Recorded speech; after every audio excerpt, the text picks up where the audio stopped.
Alléluia. Alléluia. Que Dieu soit loué. Prenez place, peuple de Dieu. Gloire à Jésus. Est-ce que vous allez bien? Gloire à Jésus. Salut ton voisin, dis-lui comment tu vas. Si tu n'as pas encore vu, dis-lui comment tu vas. Bonne année, je suis content.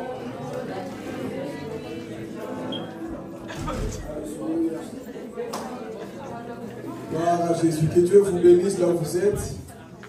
Gloire à Dieu. Notre Dieu est bon. Qui croit que notre Dieu est bon? Notre Dieu est fidèle.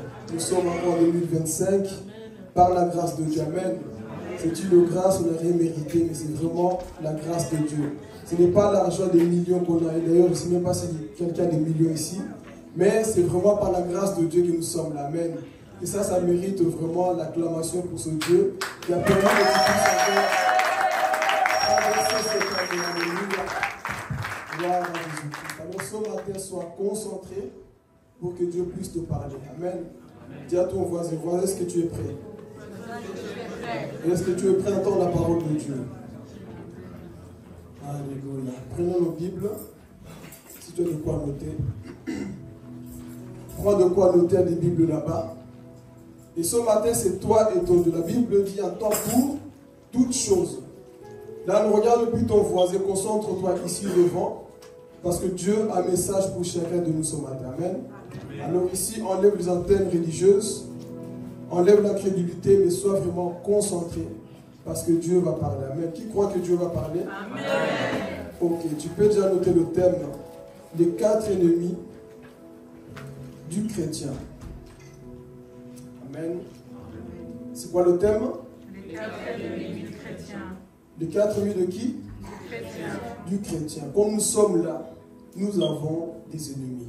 Je sais, beaucoup pensaient déjà le diable directement. Mais vous allez voir que tant que chrétiens, frères et sœurs, nous avons beaucoup d'ennemis. Ton ennemi n'est pas le sorcier, loin de là, frères et sœurs. Il y a bien plus que ça. Il y a des ennemis pires encore que les sorciers.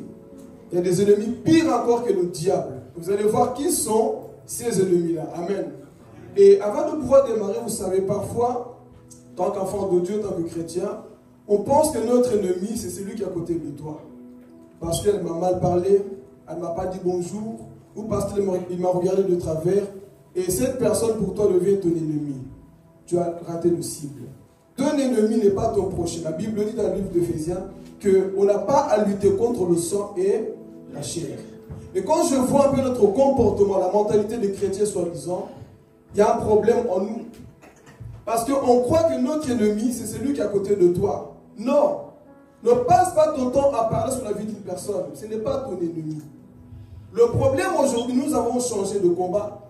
Ton combat n'est pas contre ton frère. Ne passe pas ton temps à commencer à contredire, à insulter ton prochain. Ce n'est pas lui ton ennemi. Vous allez voir qui sont les ennemis du chrétien. Et ça va t'ouvrir les yeux, ça va te permettre de comprendre beaucoup de choses, afin que tu puisses bien démarrer ton année. Si tu comprends déjà ce message, ça va beaucoup t'aider, frères et sœurs. Amen. Alors ici, sois attentif. Nous allons prendre la Bible dans le livre de Galates. Alors ici, je vais parler des 4 ennemis. Et ensuite, nous allons parler de comment les vaincre. Amen. Parce que une chose est d'exposer le problème. Une autre chose, c'est de pouvoir exposer la solution. Amen. L'église, c'est ça. On ne vient pas juste pour te dire, tu as péché, voici ton ennemi, et ensuite tu rentres comme ça. Non. C'est de te dire qui sont tes ennemis et te donner aussi la capacité de les vaincre. Amen. Te donner cette capacité de comment tu peux vaincre ces 4 ennemis. Ici, on n'invente rien, tout est dans la Bible. Amen. Alors ici, premier ennemi, nous allons le voir après, mais lisons d'abord le verset Galates chapitre 5. Qui est ton premier ennemi? Galates chapitre 5, le verset 17.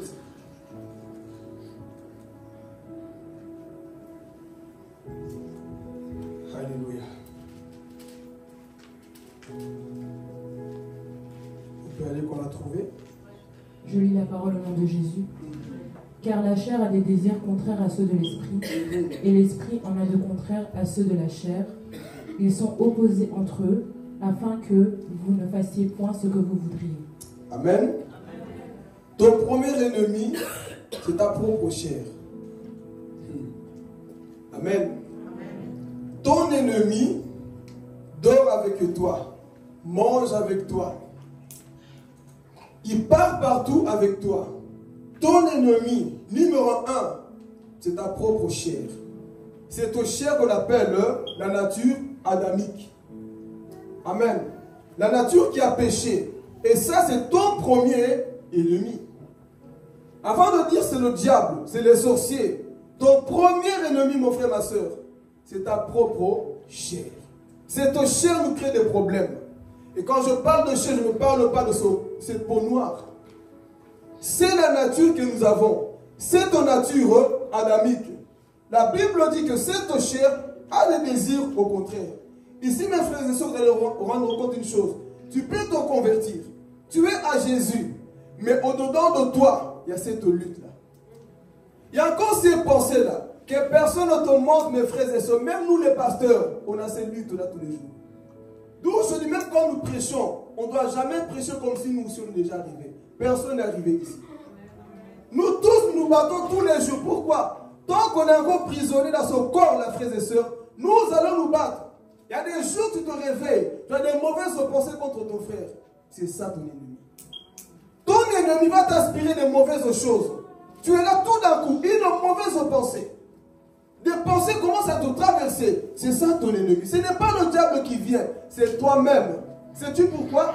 Depuis que Adam a péché, son corps a été quoi? Déformé. Cette pensée a été quoi? Déformée. Donc ton premier ennemi, mon frère, ma soeur, ce matin, sache que c'est toi-même. Tu es le vrai nourri de toi-même, mon frère, ma soeur. Le vrai sorcier, c'est toi. Au lieu de pointer du doigt, c'est lui qui est mauvais, c'est elle qui est mauvais. Le vrai sorcier de ta vie, c'est toi-même. Oh, je vais parler. Amen. Si tu ne réussis pas dans ta vie, c'est à cause de toi-même. Toi-même, tu es le sorcier de ta propre vie. C'est ta propre bouche qui te bloque. C'est ton propre comportement qui te bloque. Arrêtons de pointer du doigt aux autres. Ton premier sorcier, c'est toi. Amen.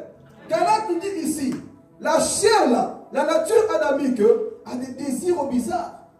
Comment se fait-il, toi qui parles en langue, tu es converti, mais regarde les pensées impures qui sont en toi. Il y a des désirs mauvais qui sont en toi et pourtant, Rebabasaya. Mais quand tu te vois en toi-même, mon frère, ne te mens pas. Dis à Dieu, Seigneur, j'ai besoin d'aide.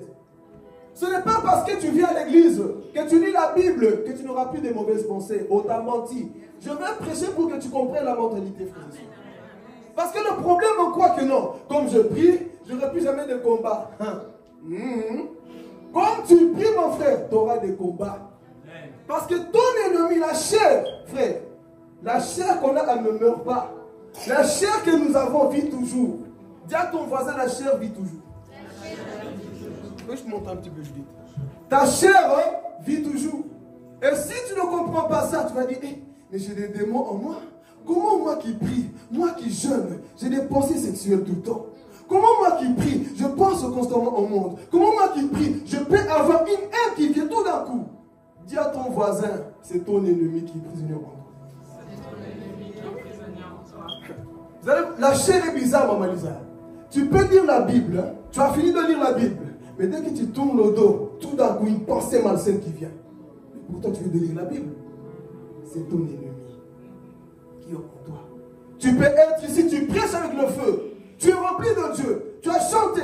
Mais dès que tu rentres chez toi, la colère commence à arriver. C'est ton ennemi. Et si tu ne comprends pas ça, tu vas échouer dans la vie chrétienne. Et si tu passes tout ton temps à écouter les pharisiens qui vous disent non, tu dois toujours être top, tu vas être hypocrite dans la vie chrétienne. La vie chrétienne, tu dois être sincère avec Dieu. Dis à Dieu, Père, ces derniers temps-là, je sens la masturbation venir. Ces derniers temps-là, je sens une haine contre mon frère dans l'église. Mais Seigneur, ça c'est pas moi. Ça c'est mon ennemi. C'est la chair qui me fait sentir ça. Ces derniers temps, Seigneur, je n'ai plus envie de lire la Bible. Ah, arrêtez de mentir. Il y a des jours où tu n'as pas envie de lire la Bible. Oh, je vais parler. C'est pas tous les jours que tu te réveilles en feu. C'est pas tous les jours que tu es en joie. Aujourd'hui, je vais lire la Bible. Non. Mes frères, il y a une lutte au-dedans de nous. Il y a un combat de la chair. Et d'ailleurs, l'apôtre Paul, j'aime Paul. Paul, lui, au moins, il était quoi? Sincère. Je remarque en moi qu'il y a quoi? Il y a deux combats. J'ai envie de faire le bien, mais je n'arrive pas à faire le bien, je dois faire. Pourquoi? Parce qu'au-dedans de lui, frère, tant que tu es sur la terre, c'est ton nature adamique là, va t'empêcher. Mais c'est à toi de comprendre que je suis avant tout un être spirituel. Ma chair veut m'empêcher de faire le bien. Ma chair veut m'empêcher d'aller vers Dieu. Mais au-dedans de toi, tu dois apprendre à te parler. Ma chair obéit à l'Éternel. Ce n'est pas parce que tu veux faire le mal que tu dois faire le mal. Non. La chair, tu dois la parler comme un petit gamin. C'est pour ça que David dira, oh, mon âme, obéis à l'Éternel. Parce que le problème aujourd'hui, c'est quoi? C'est que le chrétien ne comprend pas qu'il est fait en trois parties. L'esprit, l'âme et le corps. Et ce qui te crée des problèmes, tes émotions, ce qui est quoi? Dans l'âme. Ça, c'est des choses que beaucoup de chrétiens ne comprennent pas. Tu parles en langue, tu fais tout bien. Mais tu te rends compte que tu n'es pas encore au ciel. Tu vas sentir des désirs négatifs. Tu viendras un jour à l'église, tu as le visage fermé contre les gens. Tu viendras à l'église, tu es fâché contre les gens. Dis, ça c'est la chair, c'est dans mon âme. Parce que, écoutez, l'âme c'est comme un enfant, c'est comme un bébé. L'âme c'est où siège quoi? C'est là où siègent les émotions. Tout ça c'est dans ton âme. Tu as envie de tuer quelqu'un, tu as envie de faire le mal. Tout ça c'est où? Dans ton âme. Et si tu ne sais pas discipliner ton âme, tu peux avoir le feu, tu peux avoir la connaissance, tu vas échouer. Samson avait toutes ces choses, mais ses émotions, il n'arrivait pas à les contrôler. Dès qu'il sentait les pulsions, il tombait. Et c'est ce qui se passe aujourd'hui dans le monde entier. Des hommes qui sont riches, qui sont bons, ils ont tout, mais voilà leur comportement. Parce qu'ils sont esclaves de leur âme. Ce matin, ne sois pas esclave de ton âme. Sois esclave de Jésus. Donc, ton premier ennemi, c'est qui? C'est ta chair. Avant de pointer du doigt à quelqu'un, au diable, regarde d'abord ta propre vie. Parce que tu es toi-même la personne qui se bloque d'avancer. Arrêtons d'accuser les gens, mais regarde dedans de toi. Oui, c'est vrai, Philippe. Ce que tu fais là, c'est ta chair. Si tu apprends à parler à ta chair, mes frères et sœurs, tu vas aller loin avec Dieu. Mais si tu passes tout ton temps à accuser, à voir les défauts qu'il y a des autres, au lieu de voir en toi-même, mes frères, tu n'iras jamais loin avec Dieu. Amen. Mais à la fin, je reviendrai pour voir comment est-ce qu'on peut vaincre cette chair. Amen. Nous allons continuer, mais ici, parlons toujours de notre premier ennemi. Comment se fait-il que plusieurs chrétiens n'arrivent pas à avancer dans tout ça? C'est parce qu'ils n'ont pas encore été quoi? Restaurés dans leur mentalité. Le problème en nous, c'est quoi? J'ai la puissance de Dieu, j'ai le don de vision, je sais prêcher. Ça va prêcher, frères et sœurs. C'est pas tout. Hein? Tu peux être un bon prédicateur. Tu peux être la personne qui a des visions, mais être une mauvaise personne de la vie de tous les jours. Ici, tout le monde peut faire le mal. Je chante, je prêche, mais ta vie chrétienne se révèle en privé. On peut tous bien parler, prêcher, mais quel type de mari es-tu pour ta femme? Quel type de mari es-tu pour ta femme, frères et sœurs? Quel type de femme es-tu pour ton mari? Quel type de père es-tu pour tes enfants? C'est là où on voit qui es-tu réellement. Parce qu'ici, pour la Bible expliquée, tout le monde a la capacité de le faire. Mais notre chair nous cause tellement de problèmes. Et c'est ce qui fait que plusieurs aujourd'hui n'arrivent pas à avancer. Hier, j'arrivais à faire ça. Hier, j'ai parlé bien. Hier, j'étais au top. Mais comment se fait-il qu'aujourd'hui, j'arrive pas? Cette chair, elle est lourde. Il y a des jours, parfois, tu te poses même des questions. Est-ce que moi, là, je crois en Dieu? Est-ce que moi, je suis converti? Cette chair va t'empêcher d'aller loin. Mais aujourd'hui, tu dois comprendre, la première personne qui t'empêche d'avancer, ce n'est pas le diable. Amen. Amen. La première personne qui t'empêche d'aller de l'avant, ce n'est pas le diable. Frère, si tu es ferme, le diable ne peut rien faire contre ta vie. Si tu es assidu dans la parole de Dieu, le diable ne peut rien faire dans ta vie. Alors comprends ceci, que celui qui te combat, il est à l'intérieur de toi. On appelle l'ennemi qui est à l'intérieur de nous. Il n'est pas loin, frères et sœurs. Il est au-dedans de toi. Est-ce que tu as déjà fait ça? Là où tu te parles à toi-même, tu sens que tu es en colère. Tu veux faire le mal. Mais la pensée du Saint-Esprit te dit non, ne fais pas ça. Amen. Chaque fois que tu es confronté à une situation, dis bon, que ferait Jésus face à cette situation? Ma chair veut ça, mais que ferait Jésus face à ça?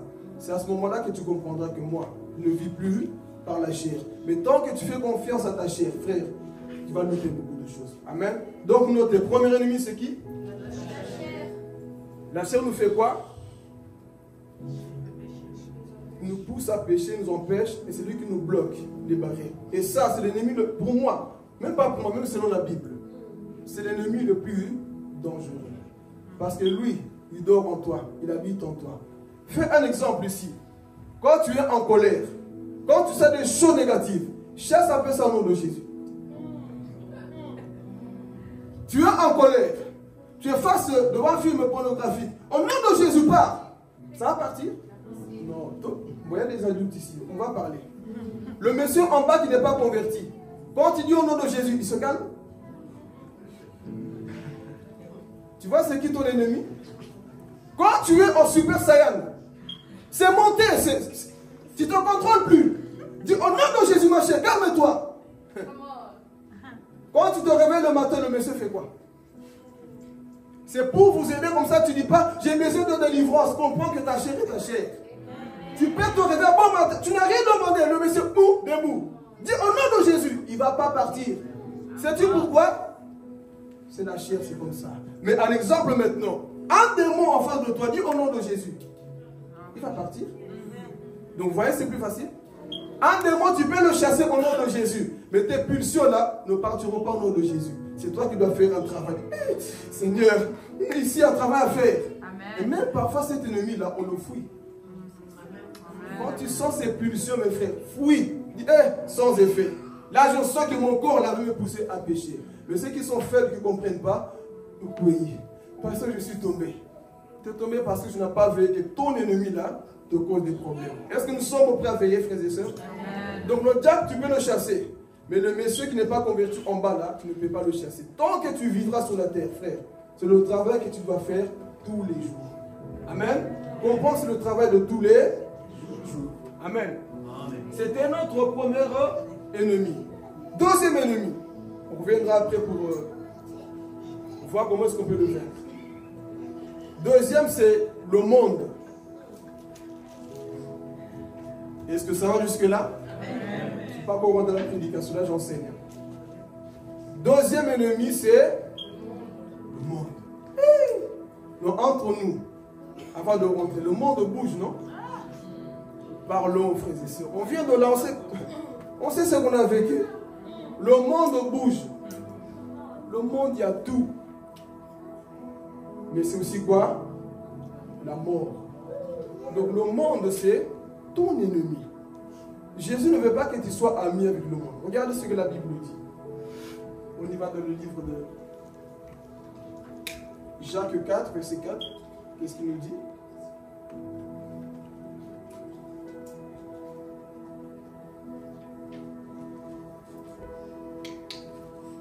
Alléluia. Est-ce que vous êtes le peuple de Dieu? Amen. Est-ce que vous aimez les enseignements? Amen. Ok. Ton ennemi numéro 1, c'est qui? Est-ce que tu es conscient de ça aujourd'hui? Que c'est ta propre chair. Ok. Deuxième ennemi, c'est qui? Le monde. Donc, Allah nous a dit que cette chair-là a des désirs au contraire ceux de l'esprit. Il y a une guerre. Deuxièmement, on va voir ici notre... Tu as trouvé Jacques 4? On y va? Adultères que vous êtes, ne savez-vous pas que l'amour du monde est inimitié contre Dieu? Celui donc qui veut être ami du monde se rend ennemi de Dieu. Amen. Voilà. Ici, vous avez déjà compris c'est quoi le monde. Hein? Le monde, ce n'est pas le monde qu'on voit les gens, les êtres humains. C'est tout un système du monde. Et ce système-là, la Bible dit, si tu es ami avec ce système, tu te rends ennemi de Dieu. Donc en soi, celui qui aime ce monde, les désirs qu'on voit dans le monde, n'est plus ami de Dieu. Parce que tu fais les désirs de ce monde. Et justement, Jean va partager en 3 parties pour voir qu'est-ce qu'on trouve dans le monde. Amen. Alors, allons voir ce que la Bible dit. 1 Jean chapitre 2, le verset 15 à 16. Qu'est-ce que la Bible nous dit par rapport à ça? Il va partager ça en 3 parties. Le monde, avec ses convoitises. 1 Jean, chapitre 2, le verset 15 à 16. Alléluia. N'aimez point le monde, ni les choses qui sont dans le monde. Si quelqu'un aime le monde, l'amour du Père n'est point en lui. Car tout ce qui est dans le monde, la convoitise de la chair, la convoitise des yeux et l'orgueil de la vie, ne vient point du Père, mais vient du monde. Amen. Donc voici les trois choses que Jean partage qu'on trouve dans le monde. Et ça, c'est justement la technique que le diable utilise pour attaquer les enfants de Dieu. Amen. N'aimez point le monde, parce que ce monde-là a pour but de t'éloigner de Dieu. Mais vous allez voir que ce monde bouge tellement. Il y a tellement de choses, frères et sœurs. Quand tu vois, tu dis, waouh, ça m'attire, c'est beau. Mais Jean te dit de ne pas aimer ce monde-là. Le système établi, tu ne dois pas te plaire dans ce monde-là. Et il dit, qu'est-ce qu'on trouve dans le monde? La convoitise des yeux. C'est beau, ça attire, on appelle ça la sensualité. Être exposé. Et vous allez voir aujourd'hui, le monde fonctionne comme ça. Que la sexualité partout. Vous allez voir une publicité d'une pomme. On est obligé de mettre une femme vulgaire. Une publicité d'un parfum. On est obligé de déshabiller une femme. Est-ce que c'est normal? Ça, c'est le monde. Le monde ne nous aime pas. Dans ce monde, il n'y a rien qui est pour nous, frères et sœurs. Pourquoi? Parce que ce monde est dirigé par tout un système. Et toi, en tant que chrétien, tu ne dois pas plonger dans ce système du monde. Sinon, tu es en train d'aller contre Dieu, mon frère, ma soeur. Alléluia. Amen. Tu es en train d'aller contre Dieu. Donc, il te dit ici, le monde n'aime pas Dieu. Et toi qui es enfant de Dieu, tu ne dois pas aimer les choses qu'on trouve dans le monde. La convoitise des yeux. Waouh, c'est beau. Ça m'attire justement. Le diable travaille par la vue. Il va t'attirer par des belles choses qui sont empoisonnées pour te tuer spirituellement.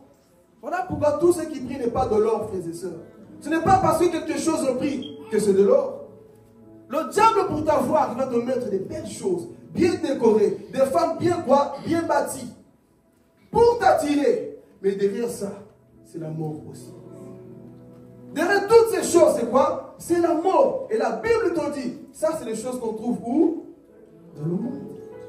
Mais il est vrai que nous sommes dans ce monde. Oui, nous sommes dans ce monde. Mais nous ne sommes pas de ce monde.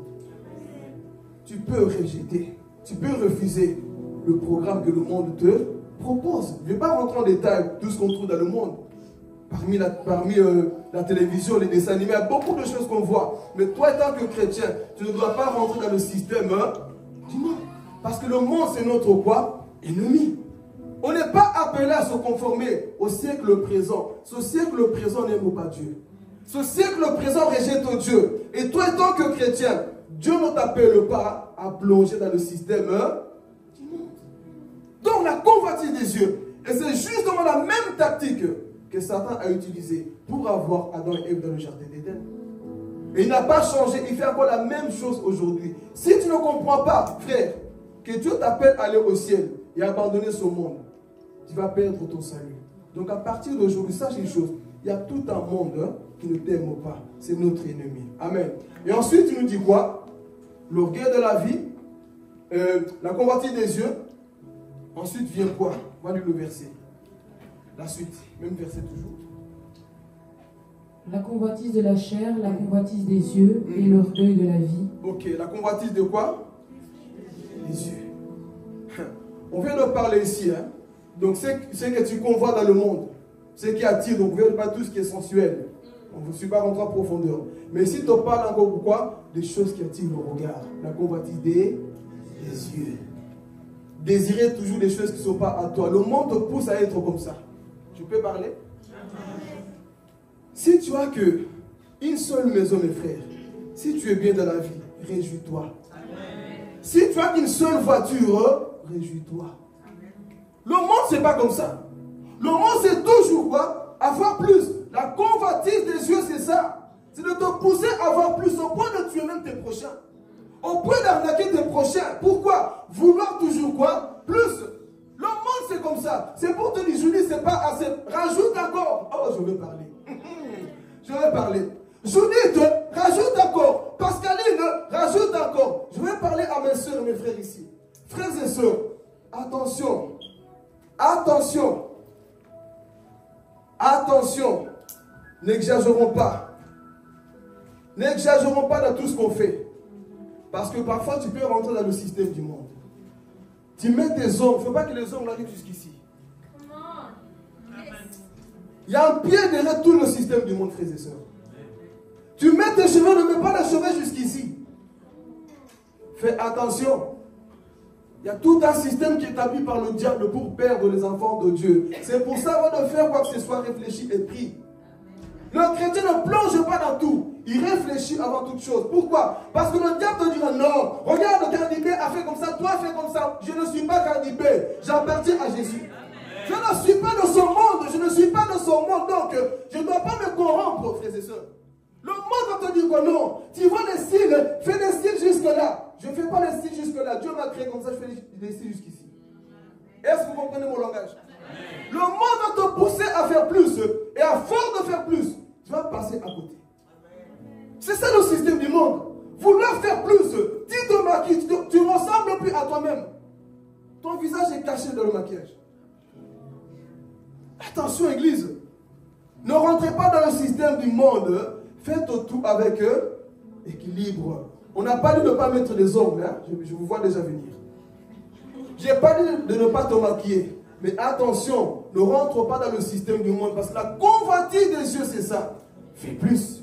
Tu vois, là-bas on te dépasse. Toi, fais plus. Non, je resterai moi-même. Si Dieu m'appelait à faire ça, je ferai ça. Je ne vais pas rajouter des choses pour perdre mon salut. Jamais. Mais le monde aujourd'hui, c'est quoi? C'est de te pousser toujours à avoir plus. Tu vois, ton mari ne gagne pas assez. Tu vas pousser ton mari à rentrer dans le cultisme. Parce que notre voisin a acheté 4 voitures. Convoitise des... Ne pousse jamais ton mari à faire plus si tu connais ses moyens. Ne pousse jamais ta femme à faire plus si tu connais ses moyens. Réjouissez-vous avec le peu que vous avez. Ne rentrez pas dans le cultisme au point de commencer à tricher parce que tu veux quoi? Satisfaire les yeux. Tu vois chérie, ça c'est pas beau. Achète ça, plus. Fais attention, à force de vouloir plus, tu peux perdre ton salut. La convoitise des yeux, c'est ça. Amen. Hein? C'est des choses qu'on trouve dans le monde. Et le monde n'est pas notre ami. Faites attention. Soyez simple dans la vie. Ne vous compliquez pas la vie, sinon vous allez vous perdre. Amen. Dernièrement, il nous dit quoi? L'orgueil de quoi? De la vie. Ça, c'est des choses qu'on trouve dans le monde. Le monde avec l'orgueil. Ce monde est orgueilleux. Voilà pourquoi toi, tant qu'enfant de Dieu, on ne doit jamais trouver l'orgueil en toi. Parce que nous avons des chrétiens orgueilleux, orgueilleuses. Ah, je vais parler. Ça va faire un peu mal, mais je vais parler. Amen. Moi, comme je suis là, personne ne me dépasse. Comment ça, personne te dépasse? Toi, tu es plus que Jésus. Moi, parmi ce groupe, moi, je suis la plus belle. Je suis la plus belle comment? Qui t'a dit ça? Moi, je m'habille mieux que. Oh, qui t'a dit ça? Ça, c'est le monde qui pense comme ça. Moi, personne ne me change. Personne ne te change. N'oblige pas les autres à changer aussi. Parce que l'orgueil de la vie, c'est ça. C'est de croire que moi, je suis arrivé, que moi, on ne peut plus me toucher. On va te toucher. On va te toucher, mon frère, ma soeur. Le monde, c'est comme ça. L'orgueil de la vie. Tu vois, moi, je suis comme ça. Moi, je suis la plus connue. Qui t'a dit que tu es plus connue? Moi, je suis la personne qui a plus de likes. Ça, c'est le monde qui pense comme ça. Mais la Bible dit quoi? Voyez les autres plus que vous.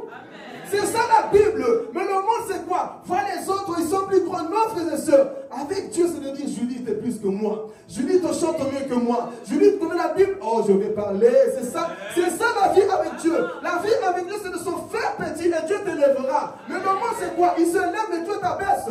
Alléluia. Arrêtez de vous glorifier. Laissez Dieu vous élever. Mais le monde, c'est quoi? Moi, quand je prêche, moi, personne ne me compte. On va te corriger. On fait toutes des erreurs. Moi, ma façon d'être, moi, tu n'es pas arrivé. Si tu apprends à te diminuer, Dieu va t'élever. Moi, j'ai la meilleure voix. Qui t'a dit ça? Voilà d'où je dis, hein. Au jour du jugement, il y aura des surprises. Là, on croit qu'il dit, ce pasteur vraiment est saint. Toi qui parlais à l'église, tu seras plus que lui. Ne soyez jamais sous-estimé par qui que ce soit. Moi, parce que tu vois, lui, il prêche bien, je ne vois jamais ses défauts. Ce n'est pas parce que les défauts d'une personne sont cachés qu'il est mieux que toi. Amen. Qui t'a dit ça? Ça, c'est le monde qui pense comme ça. L'orgueil de la vie. Moi, commence à regarder les autres de haut. Tu es qui, toi? Un pécheur sauvé par grâce, tu te prends pour qui? On est tous pécheurs ici, sauvés par grâce, par un Dieu parfait. Moi, on pense qu'on est arrivé. Quand d'autres ne sont pas arrivés, déjà ton voisin descend. Descends. Comme on dit en portugais, baixa a bola. Baixa a bola. Et tu te prends pour qui, mon frère? Ici, la seule personne qui est élevée, c'est Jésus. Amen. La seule personne qui est tout, c'est Jésus. Amen. Nous ne sommes rien. Pas finada. Et nous ne sommes rien. La personne qui est élevée, c'est Jésus. Donc, l'orgueil, il vient du monde que moi, je suis arrivé. Tu es arrivé où? Tu es nulle part encore. Nous sommes nulle part encore. Mais tu vois, moi, j'ai les meilleures chaussures. Mes vêtements, moi, respirent. L'orgueil. Malheureusement, c'est même rentré sur les serviteurs de Dieu, les enfants de Dieu. La personne prêche. Dieu m'a fait grâce. Dieu t'a fait grâce de quoi? Il prêche toujours en vous. Vous avez fait ça. Un bon prédicateur se dit nous, parce que lui aussi, il reconnaît qu'il a péché. Vous avez fait ça, non? Nous avons fait ça. Vous vous souvenez de la parabole de Jésus, du pharisien? C'est lui qui s'élève, Dieu va l'abaisser. Arrête de t'élever. Si tu fais ça, tu appartiens à qui? Au monde. L'orgueil de la vie, c'est ça. C'est de croire que toi, tu es plus que les autres. Alors qu'avec Jésus, c'est de dire non. Maman Chantal est plus que moi. Le jour que tu vas apprendre à parler comme ça, tu vas voir que Dieu va te lever. Mais toi, dès que Maman Chantal fait plus, il se prend pour qui?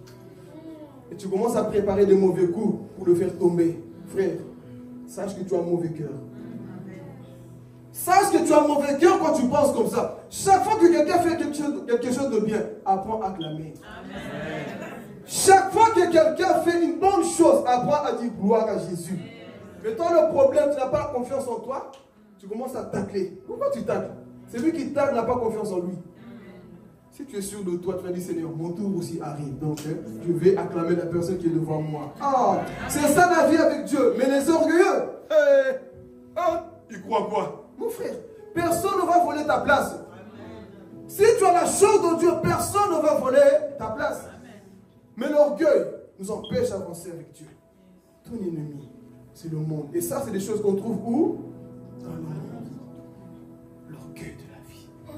C'est tellement moche de voir quelqu'un orgueilleux. Tu ne peux même plus le corriger, tu ne peux plus le parler, tu ne peux plus le reprocher. Mais frère, l'un des signes qui montre que tu es vraiment en Christ, parfois tu te reproches aussi. Amen. Et tu acceptes les remarques des autres. Amen. Le problème avec nous, c'est quoi? C'est qu'on pense que nous sommes Monsieur Saint-Esprit. On croit que nous sommes Monsieur Jésus. Moi, comme je suis là, moi, non. Je suis arrivé.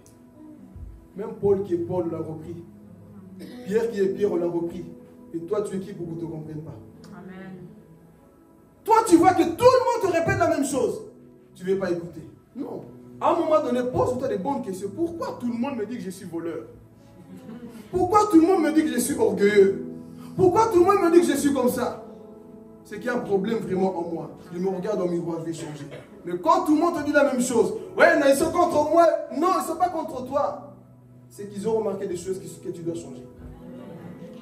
Parfois, le miroir de ta vie sont les personnes qui sont autour de toi. Écoutez, au travail, on te dit la même chose. À l'église, on te dit la même chose. Dans ta famille, on te dit la même chose. Il y a des problèmes. Partout où tu mets les pieds, on te dit la même chose. Pose-toi des bonnes questions. Mais tu ne veux pas changer. Ça prouve que tu es encore orgueilleux, tu es encore loin d'être sauvé. Il faut changer ce comportement que nous avons. Sinon, tu es encore dans le monde. Et le monde est quoi? C'est ton ennemi. Si tu ne sais pas vaincre ses frères, c'est fini pour toi. Amen. Hein? Amen. Amen. Amen. Amen, Église. Est-ce qu'on comprend ces choses? Amen. On ne veut plus des orgueils qui se prennent de haut. Et très souvent, ces orgueils se manifestent comment? Ça, quand tu es converti, hein? Je ne sais pas si vous avez déjà connu ça. Je peux parler ici, ouvrir une parenthèse. Amen. Quand tu es converti, tu as ce zèle là, tu vois que tout le monde est pécheur et toi tu es déjà arrivé. Donne un peu mon petit témoignage. Quand je me suis converti, radical. Moi la télévision, tu ne pouvais pas mettre la télé devant moi. Mes pauvres frères, je vais même demander pardon. Je venais de l'église, rempli d'onction, rekabasa, tarabosha. Pourquoi vous regardez ça? Enlevez ça. Pourquoi? On ne va jamais changer les gens en forçant les choses. Jamais, baf, zéro, je l'ai vécu. Je les ai forcés. Jamais. Au contraire, ils m'ont fui. Parce qu'on croit que par notre dureté, on va changer les gens. Jamais. Laissez le Saint-Esprit faire. Donc moi, j'ai forcé. Et ça, c'était l'orgueil que j'avais, l'orgueil des pharisiens. On a vu la télé. Mais non, mettez pas ceci. Mais avec le temps, j'ai compris. Ça ne me sert à rien de forcer les choses. Laisse-le regarder le match Barcelone. Entre même avec eux, dit, ah, c'est combien? C'est comme ça que tu vas gagner des âmes aussi. Mais toi, toujours, non, reste calme, assieds-toi. Ah bon? C'est comment le score? Paul dit, quand je suis avec les païens, je fais comme, Tu veux gagner des païens comment? Tu veux les gagner comment? Avec ta sainteté là, bidon? Parfois, bâche à bol là. Assieds-toi un peu. Et pas à pas, tu vas commencer à le gagner dans le Seigneur. Il va commencer à te confier sa vie. Parce qu'il a remarqué en toi que tu ne le juges pas vite. Quand il part, tu ne parles, oh, on ne parle pas de ça. Non. Moi, mais pas ça, non. Toi-même, au fond, tu sais que c'est pas bien. Mais pas à pas, tu vas le gagner comme ça. Et quand tu montres trop, non, il ne faut pas faire ça. Frère, nous allons perdre les gens à force de penser comme ça. Et parfois, nous agissons comme ça. Et moi, au début, j'avais cet orgueil-là aussi. L'orgueil des saints. Quand tu es converti, frère, c'est ce qu'on voit. Hein. Quand je vois même mon pasteur à l'époque, il regardait un film pour moi, il pêche. Oh, il pêche en quoi? Il regarde son film chrétien. Même pour moi, ça c'était... Je me mettais souvent seul avec mon orgueil des pharisiens. Non, moi je ne peux pas regarder ça. En gros, on dit ça, j'ai compris, Philippe. C'était bien, mais tu étais trop dans l'extrême. Bachabol.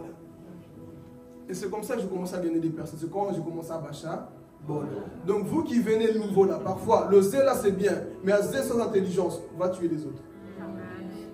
Un zèle sans intelligence va tuer les autres. Toi, tu vas chez quelqu'un, c'est même pas ta maison. Tu fais déjà ta loi. Soumets-toi. Non, moi, à telle heure je prie. Oh, Bachabol. Ça, c'est le nouveau mot maintenant. Bachabol. Je parle souvent en lingala, maintenant c'est Bachabol.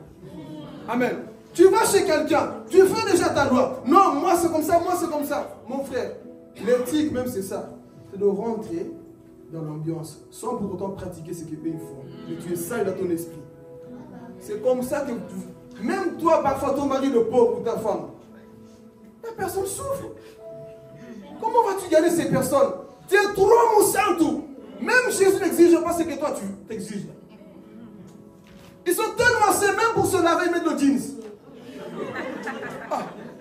Le jour de ton mariage, avec de passer là. Non, attends, d'abord on va demander à Dieu. Oh, tu es béni. Voyez parfois comment ça nous rend. Pharisianisme. Tu es béni le jour du mariage. Attends, mettons Alain Moloto. Qu'est-ce qu'Alain Moloto fait? C'est fou. Bachabol. Oh. Non, je me lave, je ne sais pas, je ne peux pas me voir tout nu, tu te laves avec le jeans. Oh, continue, pharisien moderne. C'est pas comme ça qu'on fait les choses. Enlève cette hypocrisie. Tu viens à Jésus directement. Les autres, c'est les pécheurs. Oh, lui, les pécheurs. Mon frère, n'oublie pas d'où tu viens. N'oublie pas d'où tu viens. À force d'être trop dur avec les autres, ils vont fuir. Ils vont te dire, toi, là, ta sainteté bidon, la pardon, je ne la veux pas. Je préfère quelqu'un qui va me prendre par la main, qui va me dire comment sortir du problème plutôt que me pointer du doigt. Parce que la grâce, c'est ça, et la loi. La loi te dit ce que tu fais et comment tu es. Mais elle ne te donne pas la capacité de sortir là où tu es. Mais la grâce te donne la main et te dit maintenant comment sortir du problème. Amen.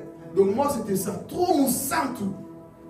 Mais en grandissant, j'ai équilibré ça. Maintenant, imaginez-vous si j'étais orgueilleux. Non, je vais continuer comme ça. Vous pensez que j'allais être ce que je suis aujourd'hui?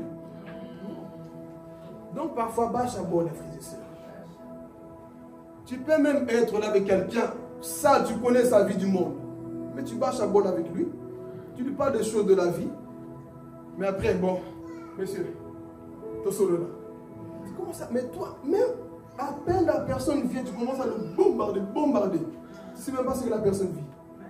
Amen. Pourquoi Jésus, avant de prêcher, nourrissait la foule? Faites-les asseoir. Qui mange d'abord. Il n'a pas dit, oh, vous là. Non, mangez d'abord. Et quand vous allez bien manger, je vous prêcher la parole. Parfois, c'est comme ça que tu dois prendre affaire avec tes amis. Amen, l'église. Je suis en train de rendre aussi en même temps l'église au mature pour ça. Parce que parfois, on est trop borné. Il y a des choses parfois là où Dieu te dit, eh, bachabol là. Amen, l'église. Toi, le monde, c'est ça. Tu es tellement orgueilleux parfois que tu deviens quoi? l'ennemi de Dieu. Donc fais attention, ne sois pas ce chrétien qui a quoi? L'esprit pharisianisme. Et le temps, pharisianisme. Il faut que ça change autour de toi. Amen. C'est quoi le deuxième ennemi? Le monde. Ne rentre pas dans l'orgueil du monde. Vois les autres plus que toi. Et quand tu as en face de toi des bébés de nouveau, bachabol, tu dois avoir la sagesse. Parce que prêcher demande beaucoup de sagesse. Hein? Prêcher demande beaucoup de connaissances et de sagesse. Vous vous souvenez de David? Vous vous souvenez ou pas? Quand il a couché là, quand il a péché là, qu'il a pris la femme d'autrui, le prophète Nathan savait ou pas? Il savait.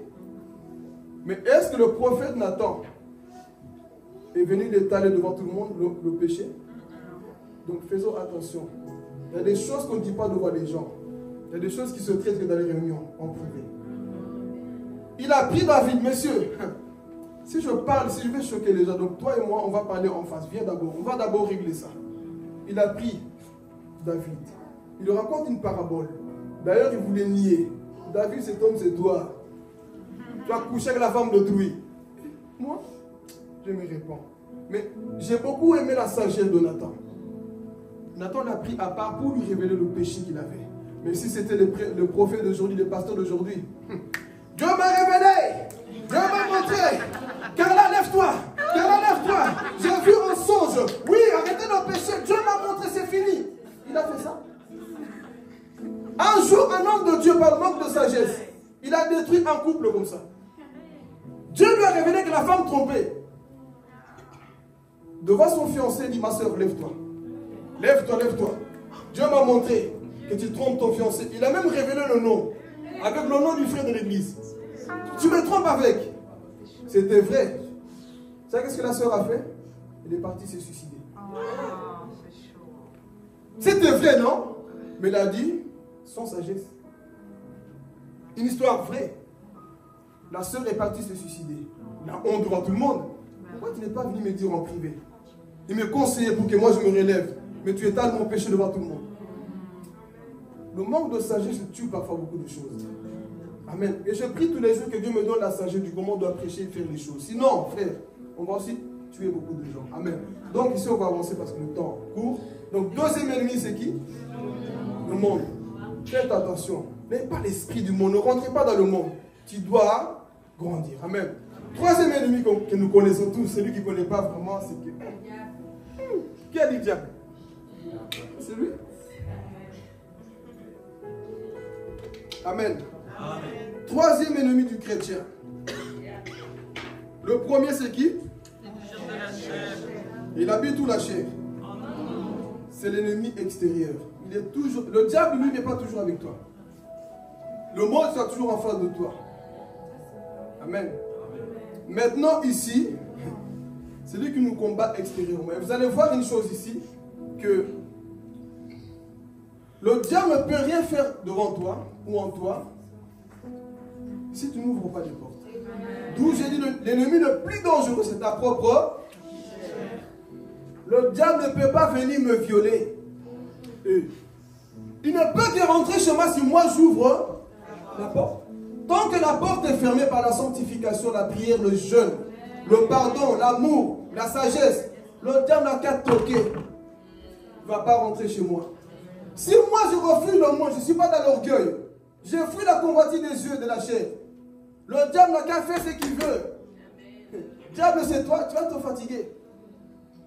Donc il ne peut rien faire dans la vie de celui qui ferme des portes. Donc lui vient en troisième lieu. Troisième ennemi, c'est qui? Alors ici, il va un peu faire de la démonologie. Par l'appui de son système. Amen. Amen. Troisième ennemi, c'est qui? Le diable. Il te combat aussi, frères et sœurs. Le diable, il nous combat tous les... Et lui, il a tout un système. Il a des Ndoki avec lui. Il a des démons avec lui. Il a des principautés avec lui. Et lui-même en personne. Et sache comme nous sommes là, comme tu es là mon frère, ma soeur, tu es l'ennemi numéro 1 du diable. Tu es son ennemi. Attends, on va nous rentrer en profondeur. Lisons d'abord le texte. 1 Pierre 5, 7 à 8. Regardez. C'est lui qui nous combat aussi. On y va. 1 Pierre chapitre 5, verset 7 à 8. Est-ce que ça va, Église? Amen. Le message rentre bien? Amen. Ok, que Dieu vous bénisse. On y va.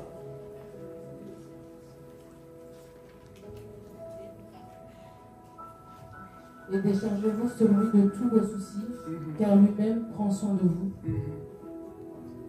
Verset 8. Soyez sobres, veillez, votre adversaire, le diable, rôde comme un lion rugissant, cherchant qui il dévorera. Amen. Votre qui? Il veut quoi? Il veut faire quoi? Il veut te manger cru. Lui ne blague pas. Hein? Nous, on blague. Hein? Comme j'ai dit, c'est une chose qu'on peut dire du bien de Satan. C'est que Satan, il persévère.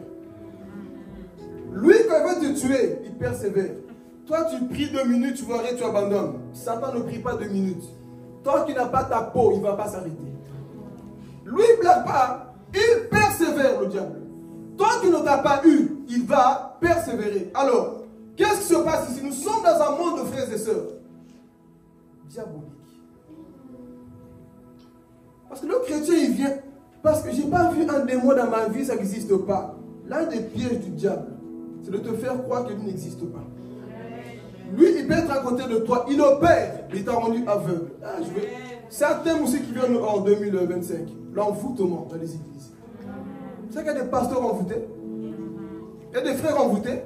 Le diable les a limités sur un plafond. Reste, prêche que ça, fais que ça, c'est bon. Reste comme ça. Il ne veut pas que tu ailles plus loin. Il a envoûté plusieurs personnes. Et ça, c'est le système diabolique aujourd'hui.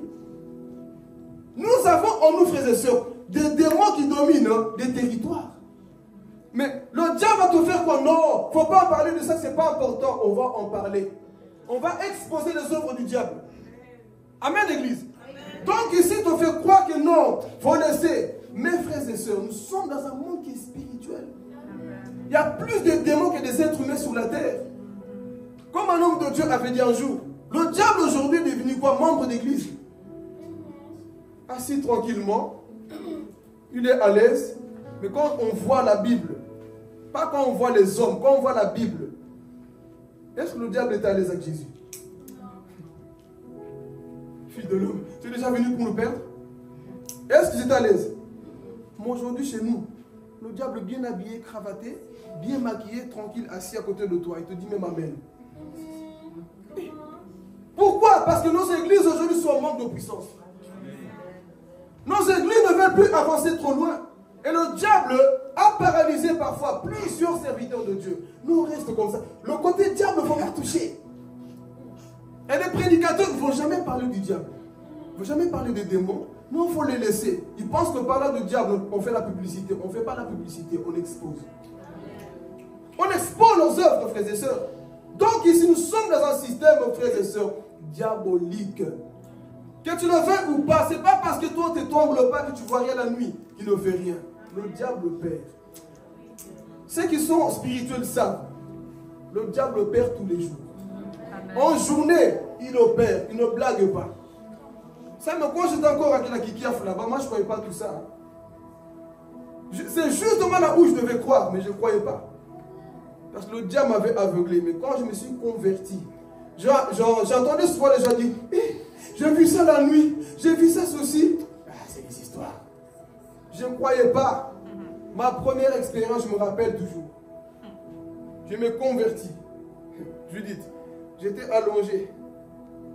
Pour la première fois de ma vie, je vois un esprit tout en noir, avec un chapeau tout long, là, avec des ongles longs qui mesurent au moins 1 mètre.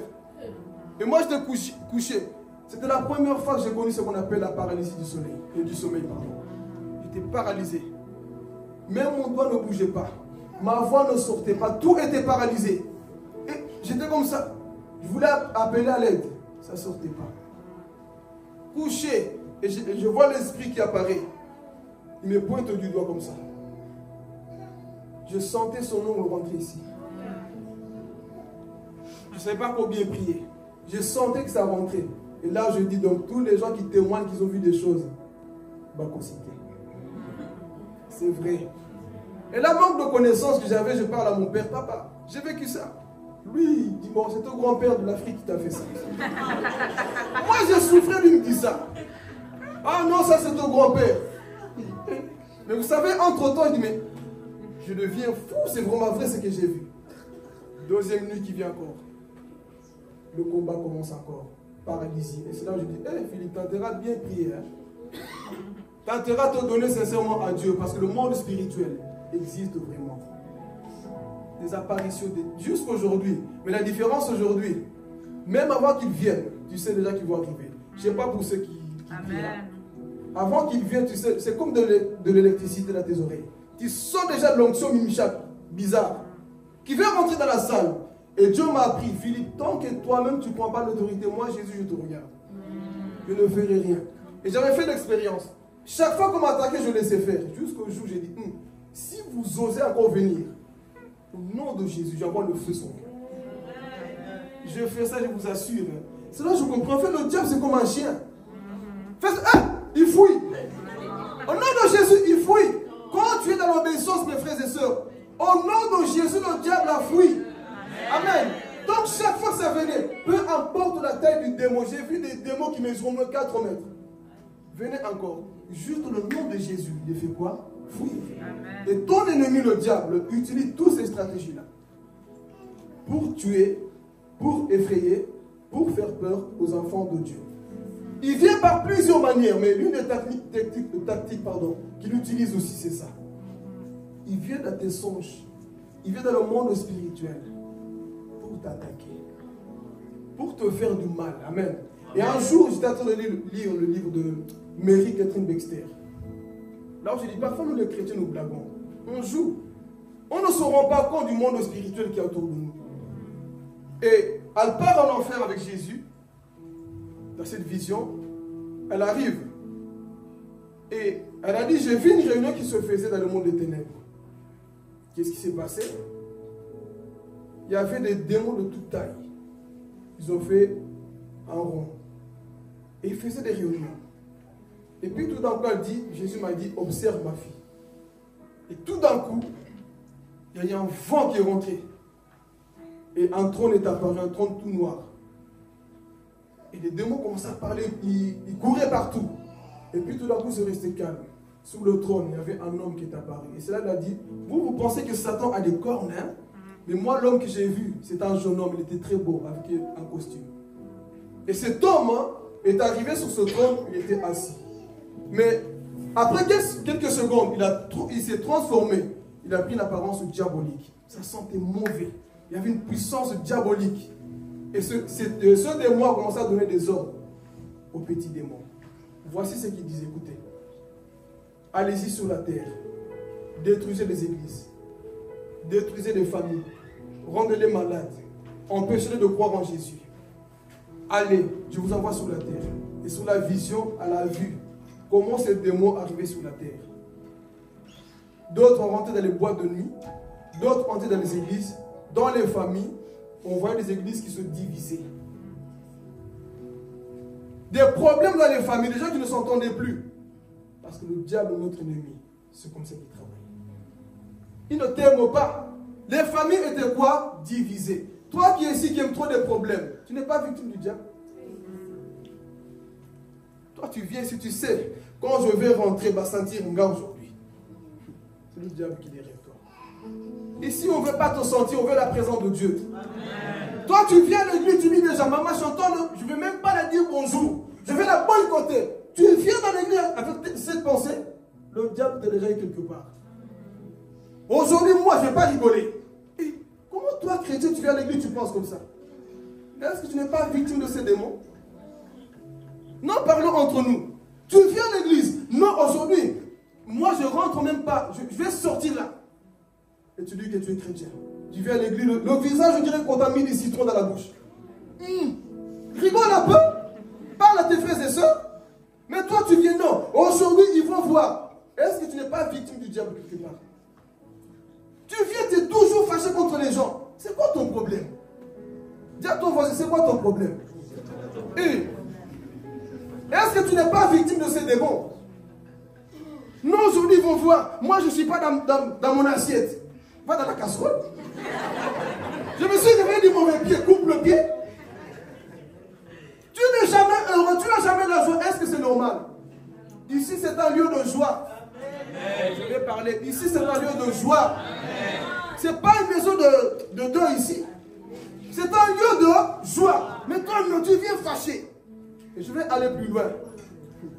Le culte fini, tu ne restes même pas pour parler avec tes frères et sœurs.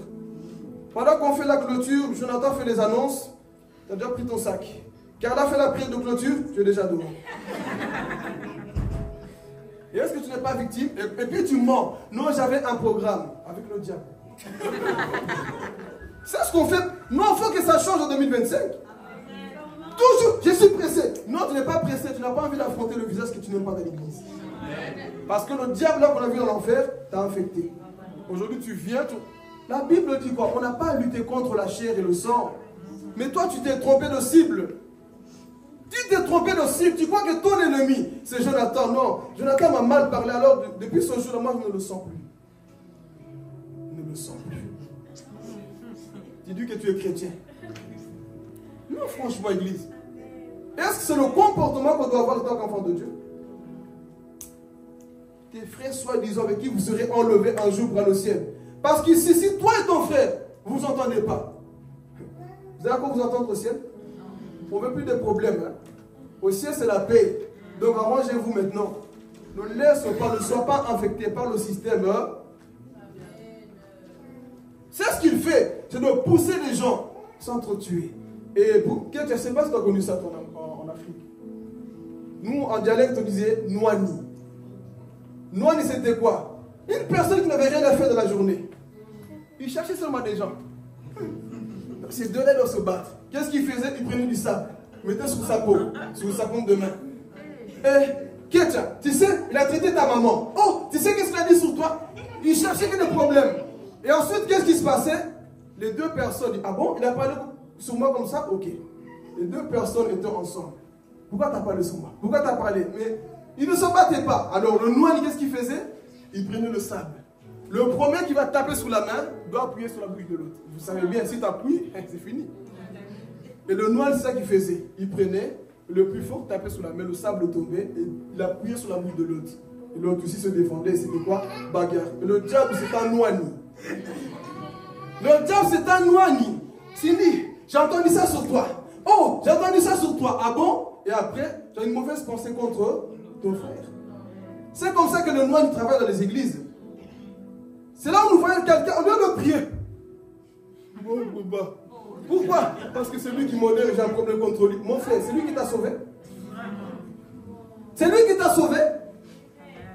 Non. Si tu es mature, tu vas dire, bon, le noir ne me sauve pas. Écoutez, écoutez.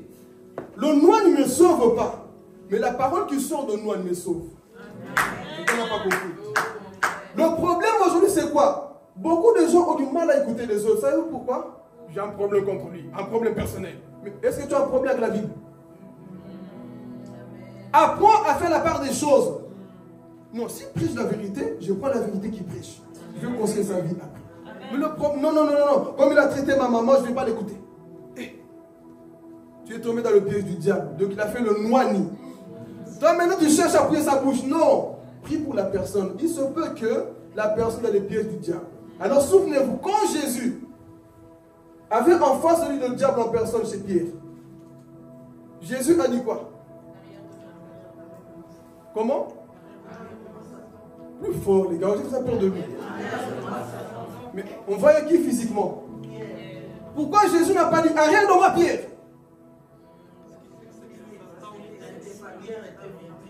Il était victime, merci mon Chantal. Beaucoup de personnes sont victimes. Toi, au lieu de jouer la maturité, non, moi je te prie, moi, oh, tu es bébé. Tu es tombé dans le panneau Nouani. Tu es tombé dans le panneau. Jésus a dit, ça c'est pas pire. Je vois le diable qui est derrière. Apprenez à voir le diable derrière certaines personnes. Ça va t'aider à avoir la maturité dans la foi. Toi, le problème c'est que non, c'est Judith. Non, c'est pas Judith. Elle est peut-être victime. Il est peut-être victime, mais toi, le problème c'est quoi? Non, je suis sûr que le diable commence à te engager. Il commence à te dire de mauvaises choses, tu vois. Et c'est pour ça qu'elle t'a pas dit bonjour. C'est pour ça que notre foi t'a pas partagé. C'est pour ça que notre foi a parlé contre toi. C'est pour ça, c'est pour ça, c'est pour ça, c'est pour ça, c'est pour ça. C'est pour ça, c'est pour ça. Et après tu vas dans les pour ça. Et après ton cœur gonfle et la chair. C'est ce qu'on vit dans nos églises. Tu es au courant de ce qui se dit, mais tu ne parles pas. Tu es en train de gonfler, bébé Kadon. Parle, ouvre la bouche. Ouvre la bouche. Anouane est parti parler de toi. Tu es au courant, mais tu gonfles. De quitter l'église, quitte. Le problème, c'est ça. Bébé Kadon, le diable, notre adversaire, réussit à mettre en nous le poison. Au lieu de dire non, c'est pas Emmanuel ça. Ça, c'est pas Fabrice. Je connais Fabrice. Non, je vais un peu parler. Parfois, tu as connu la personne qui s'est convertie, non? À cause d'une situation. Tu changes la vie, non. Moi, je ne parle plus. Moi, à partir de maintenant, comment on dit? Ils ne sont plus dans ma team. Ma team. Team de l'enfer, si tu as. Tu as connu la personne. Dis seulement peut-être que la personne est victime. Mais toi, bébé Kadon, et tu viens commencer à prier comme ça avec ce cœur. Ouvre ton cœur. Dis que il y a un moine qui est venu me parler. Il y a un moine qui est venu m'informer de certaines choses. Et depuis ce jour-là, je ne sais pas si c'est vrai, mais le problème, parfois, vous savez pourquoi on croit vite? Si tu n'aimes pas une personne, tu auras la facilité à croire le mensonge qu'on dit sur la personne. Quand tu as déjà de mauvaises pensées, des préjugés contre la vie d'une personne, on te dit seulement, tu sais quoi? Elle a toussé. Oui, elle a toussé. Tu crois tout bêtement. Au lieu de vérifier parfois, même si, bon, écoutez, moi, tu es venu m'informer de quelque chose, je ne sais pas. Mais moi, sache que quand les critiques viennent devant moi, je fais taire certaines choses. Est-ce qu'on peut être comme ça? Mais non. Il y a des chrétiens qui aiment trop les conflits, les problèmes. Parce que l'esprit diabolique, ou quoi, t'a affecté quelque part. Alors, à partir d'aujourd'hui, mes frères et sœurs, changeons de mentalité. Nous avons un diable, un Noani, qui va parler à gauche, qui va parler à droite, qui va parler. Toi, sois vérifié, tu crois tout. Vous savez que le diable est très malin. Mais je n'ai pas envie de faire. On appelle ça téléphone arabe. Hein? Le diable aime le téléphone arabe. Il va dire A à Ketia. On va attendre C là-bas. Alors on a commencé avec A. Le diable aime ça. On a dit ça sur toi. On a fait ça sur toi. On a fait ça sur toi. Et toi, par le manque de maturité, je le bloque sur Internet. Je le supprime sur Internet. J'adresse plus la parole sans même savoir les causes. On t'a eu quelque part. Amen. Donc c'est comme ça que notre ennemi travaille spirituellement. Il utilise même des gens autour de toi pour t'achever. Mais c'est à toi d'avoir la maturité pour ne pas tomber dans le piège. Amen. Ne sois plus victime en 2025 du diable. Veille. Tu es en train d'apprendre qui est ton ennemi ce matin. Alors apprends à veiller. Veille sur ton ennemi afin de ne pas tomber, frères et sœurs. Sinon tu seras toujours la même personne. Depuis 1950 que tu es converti. Toujours la même personne. Tu es toujours au même stade. Les nouveaux viennent te dépassent. Les anciens viennent te dépassent. Et toi, tu es toujours vieux prophète. Vieux prophète. C'est pourquoi tu écoutes trop. Apprends à fermer tes oreilles et concentre-toi sur ton appel. Concentre-toi sur ta mission. Si tu apprends à fermer tes oreilles, tu iras loin. Si tu apprends à fermer tes oreilles, tu vas ouvrir ton appel. Mais le problème avec toi, c'est que tu es trop affecté. Tu écoutes tout. Faites attention parce que le diable travaille comme ça. Notre adversaire. Il utilise des stratégies, des démons. Même la nuit, il va t'attaquer. Mais sois ancré en Christ. Soyons ancrés en Christ Église. Si tu veux aller loin, apprends à être mature. C'est comme ça que tu dois avancer. Amen. Oh, le temps. C'est quoi notre ennemi ici? Le premier, c'était qui? Deuxième? Troisième? Noani. Ok. Et si dernier, nous allons terminer par là. Ensuite, je reviens pour justement détailler comment vaincre ses ennemis. C'est lui qui trouve, je donnerai l'enveloppe de 10 €. Dernier ennemi, c'est qui?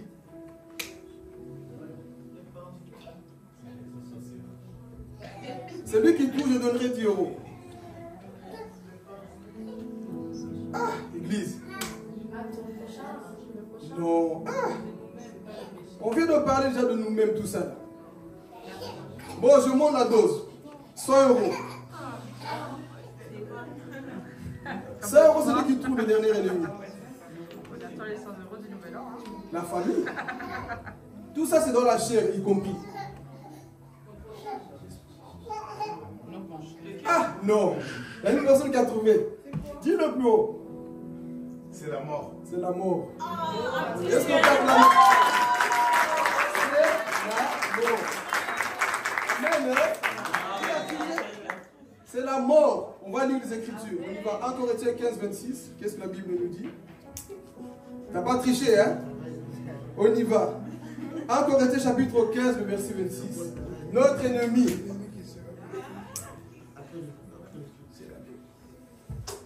Alléluia. Le dernier ennemi qui sera détruit, c'est la mort. Amen. Amen. Notre dernier ennemi qui sera vaincu, c'est qui? La mort. La mort aussi, c'est notre qui? Qui veut mourir ici? Qui est prêt à mourir? Qui veut aller au ciel? Donc, pour aller au ciel, tous nous sommes d'accord. Mais qui aime la mort? Aimer la mort en soi, c'est un péché, hein, parce que la mort, il n'y a pas au paradis. Mais comme nous sommes sur la terre, on est obligé à rentrer dans cette loi de la mort. Parce que si il n'y a pas là, la mort. La mort a commencé quand? Dans le jardin d'Éden. Donc dans le plan de Dieu, écoutez, dans le plan de Dieu, la mort n'existait pas. Dieu n'a pas prévu que l'être humain meure. Dieu voulait que l'être humain vive éternellement. Mais quand le péché est rentré, Dieu a permis que la mort quoi puisse arriver. Et cette mort, malheureusement, aujourd'hui, fait peur à plusieurs personnes. Mais la question, ce n'est pas mourir, comme je l'avais dit au Nouvel An. C'est où vas-tu aller après? La mort frappe tout le monde. Les Arabes, les Chinois, les chrétiens, les bouddhistes, les hindous, les noirs, les blancs. Tout va passer. Mais la question, entre en toi-même ici, où vas-tu aller? Parce que la mort ici, là, en train d'accélérer dans la vie de tous les jours. La mort accélère tous les jours. Il veut prendre ta vie. C'est notre ennemi aussi, qui vient contre nous. Mais le problème qu'on doit se poser, si je tombe, crise cardiaque, accident, maladie, je ne sais pas. Si la mort arrive me trouver, où vais-je aller, frères et sœurs? Ça, c'est le plus important. Ton ennemi, c'est ça. C'est la mort qui vient contre notre vie. Amen, Église. Amen. Donc tu dois savoir, comme tu es là, tu as 4 ennemis qui te combattent tous les jours. La mort, il fait que tu puisses partir vite pour t'envoyer en enfer. Mais Jésus l'appelle la vie. En Jésus, il n'y a pas de mort. En Jésus, il n'y a que la vie. Mais cette mort fait tout pour t'achever. Comme nous sommes là, il veut te disqualifier pour que tu partes loin de Dieu. Mais par la puissance de Dieu, que tu sortes de là. Amen. Amen. Que tu sortes de là. Là, tu as compris qui sont les 4. Maintenant, comment le vaincre? On va aller rapidement en prédication. Comment les vaincre? Là, on a parlé, mais comment vaincre la mort? Comment vaincre le monde, le diable, la chair et toutes ces choses? Comment est-ce qu'on peut vaincre ça? La Bible répond à la Bible.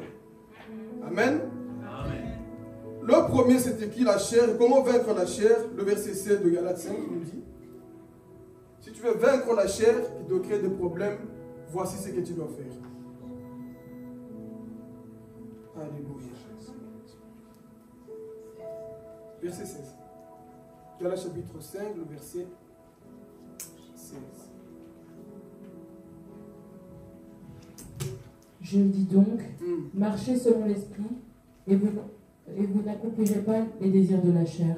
Amen. Amen. Comment vaincre la chair? Marchez selon, et vous n'accomplirez pas les désirs de la chair. Donc comment vaincre cette nature adamique? C'est marcher par l'esprit, selon l'esprit. Mais c'est quoi marcher selon l'esprit? Comme je l'ai dit tout à l'heure, c'est pas parce que tu es chrétien que tu vas plus sentir les pulsions là, les désirs, la haine, la jalousie, la colère. Ces choses-là, tu vas les sentir. Mais l'esprit te dira, ma fille, ne marche pas. C'est ces choses. Oui, je sais que tu es triste. Je sais que tu es accablé. Mais n'écoute pas. Ça, c'est la chair. Parce que le vrai toi, ce n'est pas cette faiblesse que tu ressens. Le vrai toi veut toujours le bien. Le vrai toi n'est pas appelé à marcher dans la faiblesse. Parce que Paul dit 1 Corinthiens 9, 27. Je traite durement mon corps. Cette chair, là, tu dois la traiter durement. Quand elle veut se lever, tu vois que là, le négatif qui vient du non, au nom de Jésus, je refuse que ma chair puisse m'affecter. Je ne suis pas appelé à insulter les gens. Oui, on m'a blessé, mais je sens que ma chair veut répondre aussi. Mais dis non, je marche par l'esprit. Je tue les actions de la chair. Dieu ne m'a pas appelé à haïr les gens. Dieu ne m'a pas appelé à détester les gens. Dieu ne m'a pas appelé à passer tout mon temps à regarder la pornographie, la musique mondaine. Dieu ne m'a pas appelé à exposer mon corps, non. Donc ça c'est la chair. Je ne dois pas me soumettre à la chair. Est-ce que vous comprenez? Tu ne dois pas te soumettre à ta propre chair. Marche, domine sur ta chair. Même si tu sens que là tu veux tomber, non. Je ne tomberai pas au nom de Jésus. Dis, je ne tomberai pas. Ce n'est pas parce que tu sens que tu dois céder. Tous nous sentons le négatif. Tous nous sentons des choses. Mais ce n'est pas parce que tu sens que tu dois tomber. Oh, ces derniers temps, je sens que je dois faire ça. Non. Apprends à dire, ça, c'est la chair. Amen. Ces derniers temps, je sens que l'église ne m'intéresse plus. Ça. Ces derniers temps, je sens que je ne dois plus parler en thème. Ça, c'est le problème, frère, c'est parce que nous ne comprenons pas ces choses. Raison pour laquelle nous échouons. Comprends ces choses, ça va beaucoup t'aider. Tu peux être là, tu sens que non. Aujourd'hui, là, je vais parler à personne. Je me connais. Ça, c'est la chair. Ça, c'est la chair. Tu es là, la haine commence à surgir. Aujourd'hui, ça va péter. Tu as entendu une nouvelle. Aujourd'hui, ils vont voir les muscles que j'ai, la bouche que j'ai. Ils vont sentir que moi aussi, je sais insulter. Mais qu'est-ce que tu dois dire? Non, ça, c'est la chair. Même si j'ai des capacités à répondre aux gens, je vais me taire. Même si je sais parler, je vais me taire. Ça, c'est être un enfant de Dieu. Savoir crucifier sa chair, c'est être enfant de Dieu. Mais plus je ne savent pas le faire. Dès qu'on parle de c'est la 3e guerre mondiale. Jésus a parlé de lui, il n'a pas fait la 3e guerre mondiale. Il a aimé les gens. Mais nous, aujourd'hui, c'est le contraire. Dès qu'il y a des problèmes, moi, ça va m'abattre. Moi de quoi? Apprends te taire et laisser le Saint-Esprit faire son travail. On a fouetté Jésus, on a tiré sa barbe. Est-ce que Jésus a giflé quelqu'un? Est-ce que Jésus a insulté des gens? Un homme de Dieu peut le blesser, mais il ne blesse pas les gens à son tour. On peut le crucifier, ne crucifie pas les autres, il bénit les autres. Toi, tu es qui? Nous sommes qui marchons par l'esprit. Dis à ton voisin, marchons par l'esprit.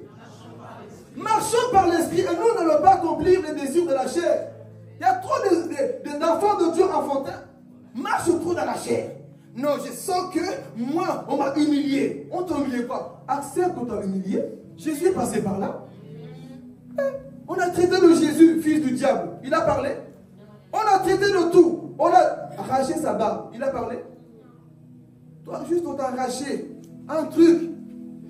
C'est fini. Marche par l'esprit. Les hommes les plus forts, ce n'est pas les hommes qui ont des muscles. Les hommes les plus forts, c'est les hommes qui sont à genoux en train de prier pour leurs ennemis.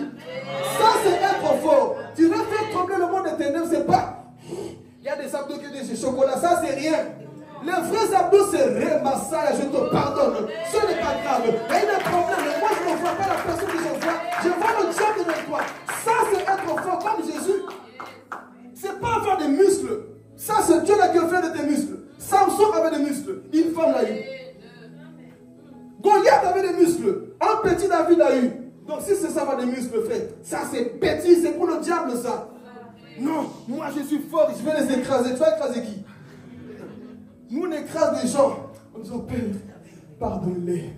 Ils ne savent pas ce qu'ils font. En faisant ça, tu es en train d'écraser le... Tu es en train d'écraser le diable en faisant ça, maman Chantal. Quand tu sais que tout le monde est contre toi, le poids est contre toi, mais toi tu...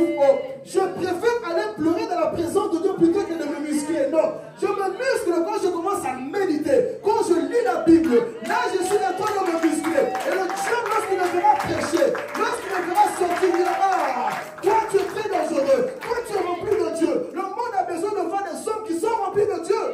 Pas des personnes qui marchent par le moussou, la chair, la haine, la colère, la jalousie. Non, marche par l'esprit, vis par l'esprit, comme Étienne, l'homme qu'on a lapidé. Mais il dit quoi? Seigneur, nous avons pu te par nos péchés, pardonne-les. L'homme qu'on est en train de lapider des cailloux, des briques. Mais il dit quoi? Pardonne-les. Combien de fois aussi les hommes te lapident? Combien de fois on jette des briques? Mais apprends à dire comme Étienne. Oh, pendant que les hommes sont en train de te lapider, toi tu vois Jésus devant la droite du Père. C'est ça qui nous donne la joie. Ah, je vois Jésus en moi. Il habite en moi. Pourquoi? Celui qui habite en moi est plus fort que celui qui est dehors. Il est plus fort. Le problème avec toi, c'est que tu ne sais pas marcher par l'esprit. Dès que tu touches, de quoi? Marche par l'esprit, prie par l'esprit, jeûne par l'esprit, médite ma parole. Et tu auras la victoire sur tes ennemis. Tu ne sais pas marcher par l'esprit, c'est ça ton problème. Trop comme un bébé. Je sens. Non, je sens, ok.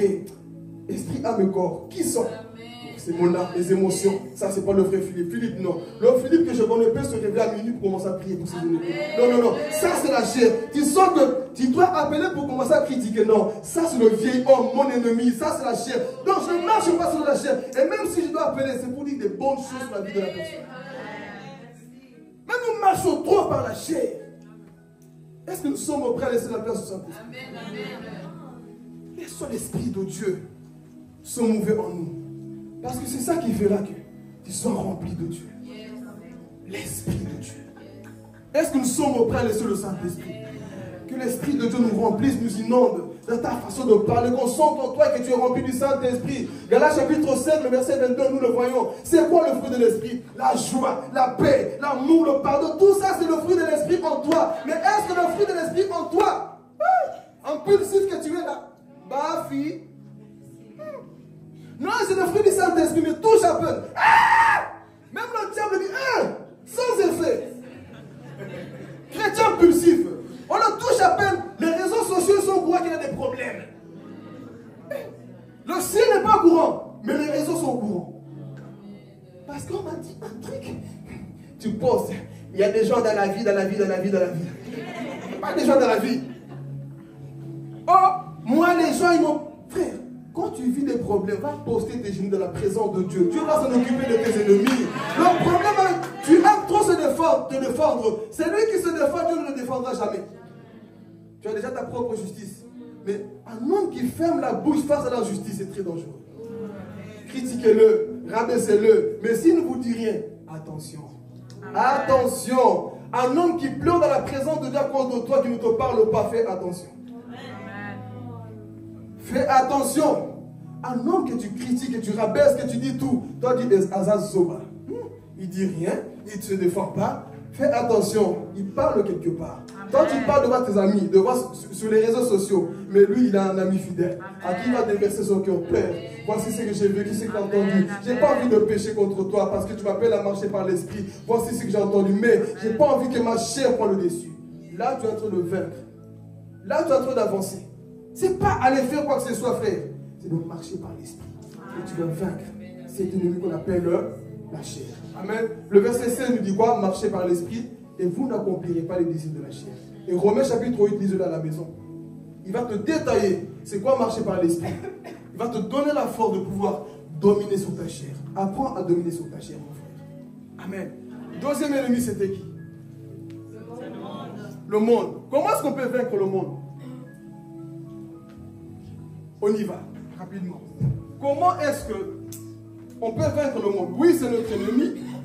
Mais la Bible dit une chose que j'aime beaucoup dans 1 Jean. Chapitre 5, le verset 4, qu'est-ce que la Bible nous dit? Comment vaincre le monde? On a vu comment vaincre la chair, marcher par l'esprit. Et comment maintenant vaincre le monde? 1 Jean chapitre 4, le verset 5 à 4.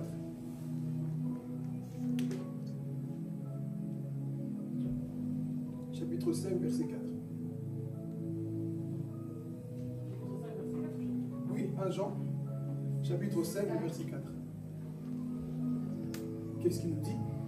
Parce que tout ce qui est né de Dieu triomphe du monde.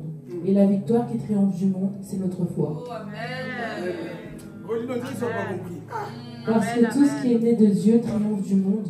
Et la victoire qui triomphe du monde, c'est notre foi. C'est quoi qui triomphe du monde? La foi. Notre foi. Tout ce qui est né de Dieu triomphe. Et la victoire qui triomphe du monde, c'est notre foi en Jésus. Paul le dit, j'ai combattu le bon combat. J'ai achevé la course.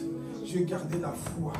Donc s'il y a une chose que tu dois garder dans ce monde, c'est ta foi, frères et sœurs. Paul n'a pas dit j'ai gardé les voitures. Il n'a pas dit je gardais le mariage. Il n'a pas dit je gardais les enfants. Tout ça, tu peux les perdre. Mais il y a une chose que tu ne dois jamais perdre. Amen. Ta foi, frères et sœurs. Parce que Satan vise ta foi. S'il y a une chose que tu ne dois jamais perdre dans la vie, c'est ta foi. Perds les amis, perds les fidèles, perds tes parents, perds tes amitiés, perds les voitures, les maisons, perds même la santé. Mais une chose que tu ne dois jamais perdre, c'est ta foi en Jésus. Satan enlève tout. Satan prend tout. Mais une chose que tu ne dois jamais prendre, moi, la foi que j'ai pour son Dieu. Pourquoi? Parce que je sais qu'un jour, son Dieu viendra prendre l'église. Et si toi, tu gardes ta foi, tu es en train de triompher. Je n'ai pas de voiture, je n'ai pas de maison, je ne suis pas marié, mais j'ai conservé la foi, j'ai gardé la foi, alléluia. C'est ça le plus important, église, c'est de pouvoir garder ta foi. C'est ça qui triomphe du monde. Le monde va te présenter toutes les situations, mais tu n'as rien, tu n'as pas d'argent comme Elon Musk, tu n'es pas connu comme un tel, tu n'as rien, tu n'es pas bien marié comme un tel. Je ne suis pas, mais j'ai conservé la foi, j'ai gardé la foi jusqu'au retour de Jésus, alléluia. C'est ça que Dieu veut pour toi, c'est que tu puisses garder ta foi, que personne n'ôte ta foi, que personne n'enlève ta foi, frère. Garde ta foi jusqu'au retour de Jésus, c'est ça qui va triompher. Et il le dit, lorsque le Fils de l'homme viendra, trouveras-tu encore de la foi sur la terre? Tu dois être la personne qui conserve la foi. Même si je n'ai pas de chaussures, j'ai la foi. Ah, j'aime l'évangile. J'aime la parole de Dieu. Même si je suis célibat, j'ai la foi. Même si je ne suis pas marié, j'ai la foi. Même si je ne suis pas connu, j'ai la foi.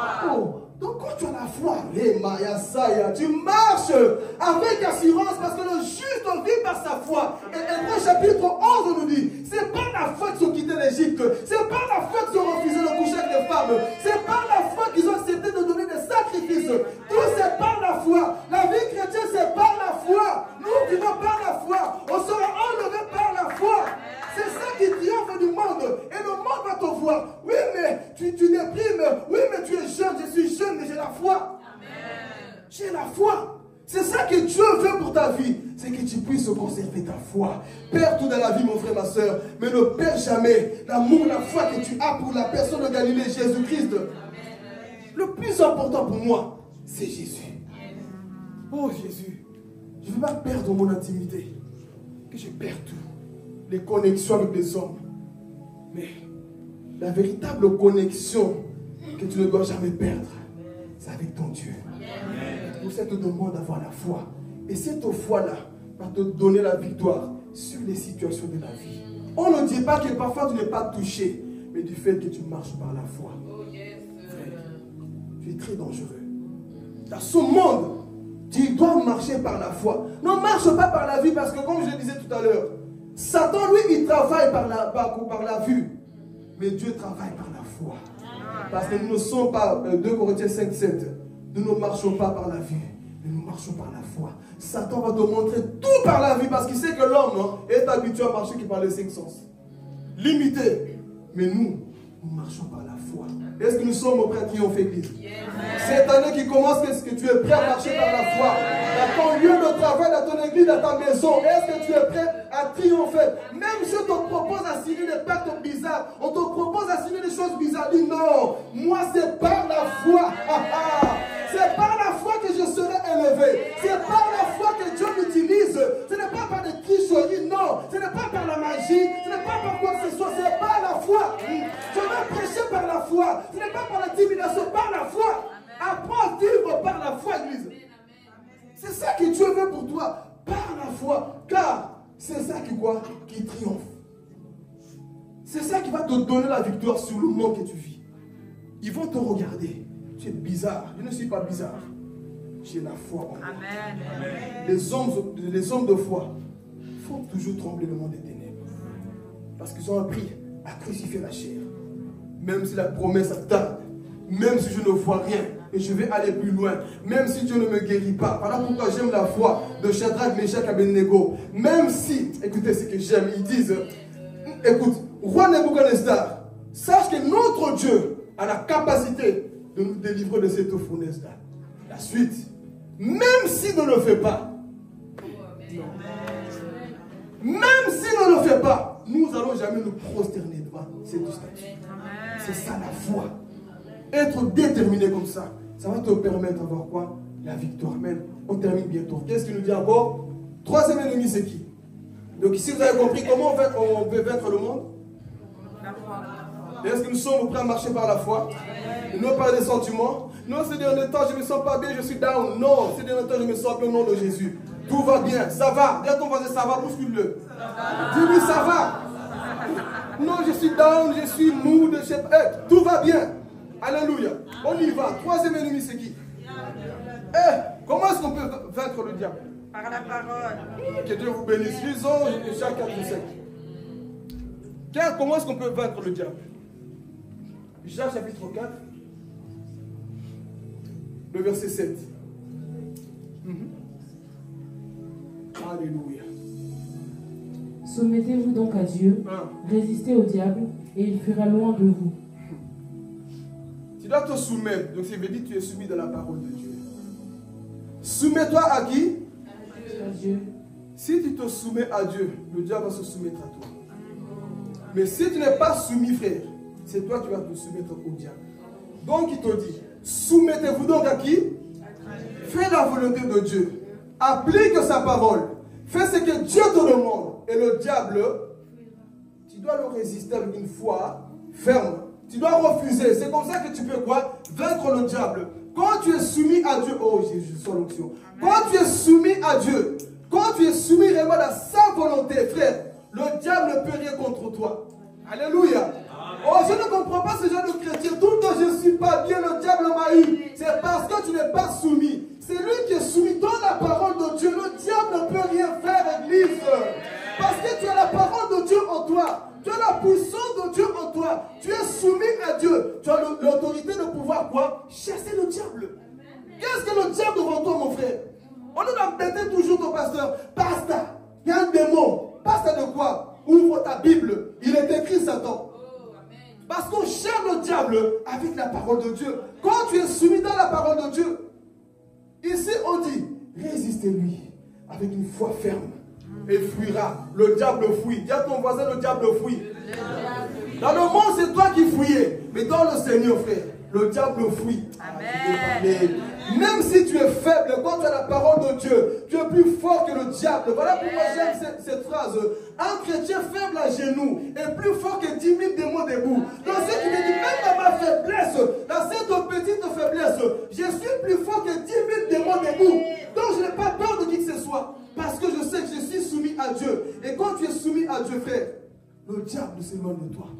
Est-ce que nous sommes prêts, frères et sœurs, à nous soumettre à Dieu? Amen. Non, ton amen, on dirait que tu n'as pas mangé depuis 2004. Amen, fatigué comme ça. Quand bientôt je pars à Bruxelles, on m'invite à prêcher là-bas. Là, les prêcher, cracher du feu. Vous savez, parfois tu prêches des choses, mais. Pas les dégager, c'est comme Jésus dit, il y a un prophète n'est jamais reçu dans sa propre famille. Souvent c'est comme ça. Tu sens qu'il y a des choses que tu dois libérer, mais. Allez prêcher, des choses comme ça, tu verras comme ça. Là. Il y a un peuple qui vient de la Bouddha. Je vais t'amener, je vais le modérer là-bas. Parfois on fait des choses. Vous êtes des sorciers d'église ou comment? Et on te donne l'autre. On te donne l'arbre d'encourager. Non. Un problème. Vous savez, il y a des choses qui viennent quand le peuple accepte le message. Il y a des choses que Dieu libère. Et moi, quand le peuple commence à comprendre les choses, c'est là où parfois les révélations commencent à descendre tout seul. Et moi, tu dois encore, tu ne sais pas comment là, tu dois parfois marcher sur les yeux. Et c'est pas peut-être qu'il n'a pas mangé, il ne va pas comprendre. Mais quand le peuple a soif, comme cet homme à liste dans Actes chapitre 14, pendant que Paul prêchait, il y avait un homme qui s'en foutait, dit, prêche-moi, prêche-moi.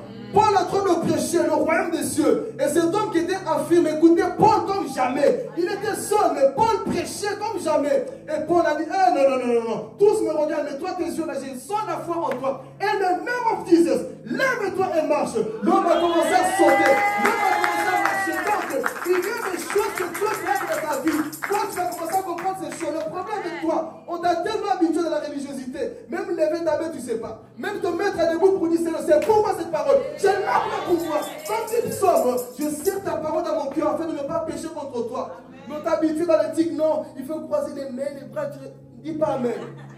On n'est pas des baptistes. On est né dans le feu au jour de la Pentecôte. On est né dans le feu au jour de la Pentecôte. Qu'est-ce que c'est? C'est prédication glacée. Venez dans le Seigneur. Il ne peut pas prêcher comme un journaliste. Il est venu sur RTTVI.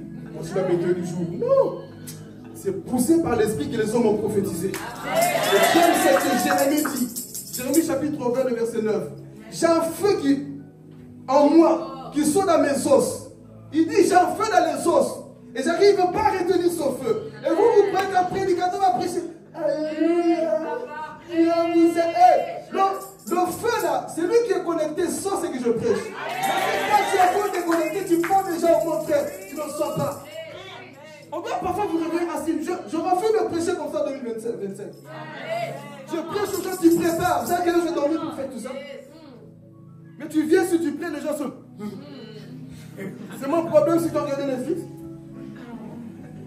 Apprenez même parfois, tu es dans ta chambre, tu viens à l'église. Réma, Seigneur, parle-nous, travaille de ton serviteur, Père, parle-nous. Mais toi, non, tu viens, qui termine vite, tu es en train d'intercéder pour que je rate mes mots. Quand tu viens ici, sois déterminé. J'ai un feu en moi, frère. Ce que j'ai vu en fusion n'est pas encore arrivé, mais ça arrivera quand le peuple comprendra certaines choses. Parce qu'ils ont aller dans la fondation, expliquer l'éthique du ministère, comment le peuple parfois doit se tenir. Un jour, en Israël, quand ils ont trouvé la loi qui était perdue, ils arrivent dans le temps de Esdras. Ils trouvent la loi. Ils étaient heureux. Ils ont lu la Bible, la Torah. Pendant toute une journée, le peuple était debout, en train de lire la parole de Dieu. Parce qu'ils avaient la joie de pouvoir retourner la Bible. Et quand on te prêche la Bible, tu es comme ça. Non, il y a un problème. Dans cette génération, il y a un problème. Des paroles de feu, ils ne connaissent plus. Parce que l'Europe, comme je dis toujours, l'Europe est devenue le cimetière des enfants de Dieu. Trop de technologie, trop de connaissances, des théologiens, marteaux, je ne sais pas qui. Ils vous ont tellement bornés que non, le feu là, ça dérange un peu. Le feu, même si on n'est que 2 ou 3 croire en feu, nous allons faire déjà le feu. Nous allons prêcher ainsi. Oh, c'est quoi cette histoire? Qui t'a tabassé?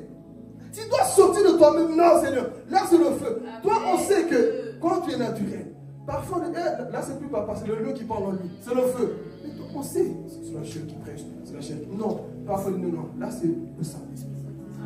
Soyez prêts parfois, dit Père, que ce feu là aussi m'anime. Que ce feu m'anime. Jésus prêchait, criait. Il parlait dans la montagne. Il prêchait avec conviction. C'est pour ça que les hommes étaient quoi? Attirés. Non, ils ne prêchent pas comme les scribes et les pharisiens. Et ils ont appris à garder la Torah. Non, on va aller pas à pas. Genèse, Exode, Lévitique, Nombre, Deutéronome. Voici le 5 livres de Moïse. Et ensuite, notre Père, comme il a dit, il est dans les... C'est comme ça. Ne prêchons pas, ne chantons pas comme des journalistes. Prêchons comme des hommes de feu.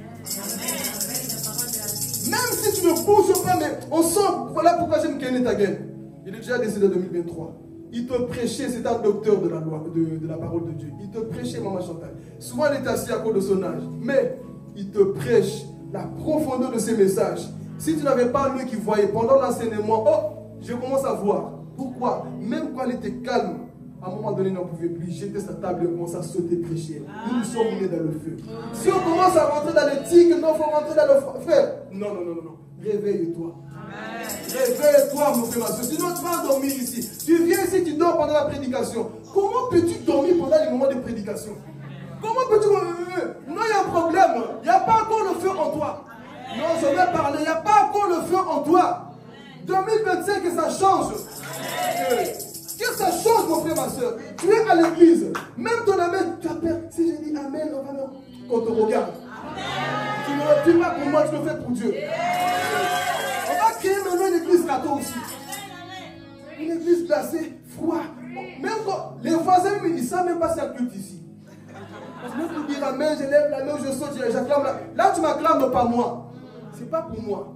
C'est pour la gloire de Dieu. Mais ici, on te dit un truc qui est profond. Parfois, je vois, dans l'esprit, je vois. Ça te touche, t'as envie.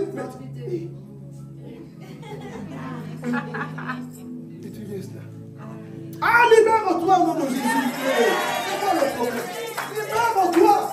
Tu sors, ça va sortir, sors de haut. Acclame la parole de Dieu. Je vous ai déjà témoigné, un jour, quand j'ai commencé à comprendre ces choses, moi j'ai pensé que les gens exagéraient. Un jour, j'avais arrêté de pécher. Enfin, j'avais arrêté un péché avec lequel je me battais. Je pense que c'était la masturbation, la musique mondaine, je ne sais plus. J'ai lutté. Mais un jour, je m'assois, le pasteur il prêche. Tu as connu, hein? Chancel. Et tes soirs, Jean-Manu, il se levait, il dit Amen. Il m'a dit, mais pourquoi c'est exagéré comme ça? Un jour, moi-même, j'étais assis. Le pasteur prêchait. Il parlait, puis il dit, si tu as quitté la masturbation, que Dieu te bénisse et tout ça. Moi-même, j'ai dit Amen. Parce que c'était pour moi. Et vous savez, c'était même pas forcé. Hein. Donc moi-même, c'est sorti Amen. Personne ne pouvait me donner le travail parce qu'eux-mêmes, ils étaient habitués. Et j'ai senti en fait ce qu'ils sentaient. C'est que parfois, tu as abandonné un péché, tu vis une situation qui colle avec la prédication et ça te confirme, tu dis ah Seigneur, ça c'est pour moi, tu dis Amen, et toi, ça te confirme, tu es là, tu vas dire parle, dis Amen. Quand tu dis ton Amen, la solution. Et toi tu es Amen fatigué là comme ça. Là. On va crier l'église catholique si on continue comme ça. Amen l'église. Parenthèse fermée. Je veux plus ce comportement des bébés, on vient comme si ton voisin est froid est allié, mais toi, que personne ne contrôle ton amen. Que personne ne contrôle pas. Oh, je vais parler. Tu ne sais pas ce que la personne vit. Tu sais que la personne peut-être voulait se suicider. J'ai dit une parole qui vient le réconforter. Il dit, c'est pour moi, amen. Et toi, tu dis, ouais, tu fais du bruit. Je ne fais pas du bruit. J'allais me ôter la vie. Toi, continue. J'allais mourir cette nuit. Mais le prédicateur dit la même chose que j'ai vécu. Oh, Jésus, j'ai dormi. Oh, parfois c'est comme ça. Une parole vient te confirmer. Mais toi, l'église, malheureusement, tellement habituée dans les mêmes choses de 2024, ne pensez plus aux événements. Ne pensez plus aux événements. Si tu veux que Dieu fasse une nouvelle chose, change aussi ta façon d'écouter la parole. Parce que le jour que toi-même fais, Dieu va t'utiliser. Tu sens que tu lâches des choses. Ce n'est pas seulement quand il faut prier, même dans la prédication. Parce qu'on croit seulement c'est dans la prédication, quand on prie, non. Même dans la prédication. Tu sens que Dieu t'a donné un message. Tu communiques, mais le peuple. C'est une chose qui m'énerve, moi. C'est de voir des personnes qui commencent à dormir pendant que je prêche. Cette année, je vais exposer. Tu dors, je te vois, lève-toi. Comment peux-tu venir? Donc, je te donne un secret. Moi, c'est moi, écoutez, moi, c'est moi. Hein. Je pense que justement, on partage la même chose. Dans les veilles, elle, c'est rare de dormir. Mais oui, toi aussi, tu dors pas. Elle me raconte sa journée. J'étais là-bas. Mais jamais je vois. Mais combien de fois on prêche, même tu commences à ronfler. Non, entre nous. Quand tu pars au travail, pendant que tu travailles, tu dors. Pourquoi c'est dans l'église que tu commences? C'est une chose qui m'énerve. Parce que moi, j'aime la discipline avec Dieu. C'est une chose qui m'énerve. C'est vraiment de voir tu commences à dormir. Ça m'énerve.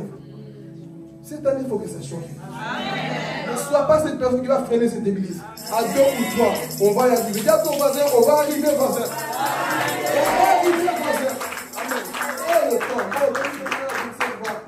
Donc, on va clôturer ici. Une parenthèse fermée. C'est compris, église? C'est compris? Même si ton voisin, qui que ce soit, moi, je n'ai pas le droit de t'empêcher de dire Amen. Je ne suis personne. Je vais ouvrir la Bible pour vous montrer où les gens levaient les mains pendant qu'on prêchait. Tout ça, c'est dans la Bible. Dis où on disait Amen. Tout, c'est dans la Bible. Donc, personne ne contrôle ton Amen. Ah, tu ne connais pas ma vie, tu vas me contrôler en quoi? Arrête-toi d'être les sorciers des autres.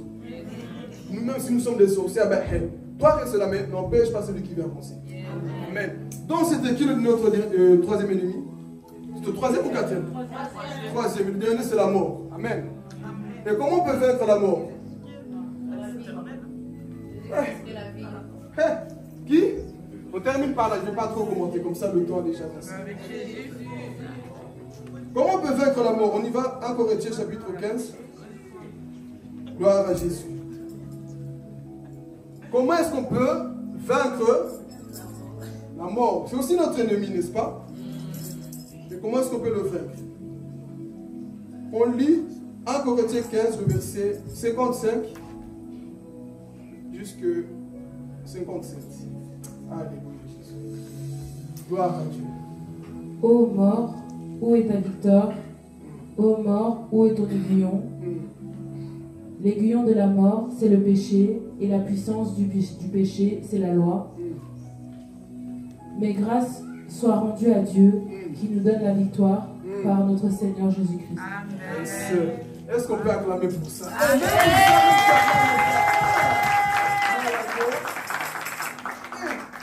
Même Jésus te donne la victoire sur la mort. Tu as du mal même à clamer.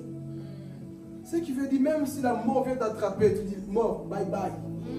Moi je viens avec Jésus. Donc comment vaincre la mort? C'est en Christ.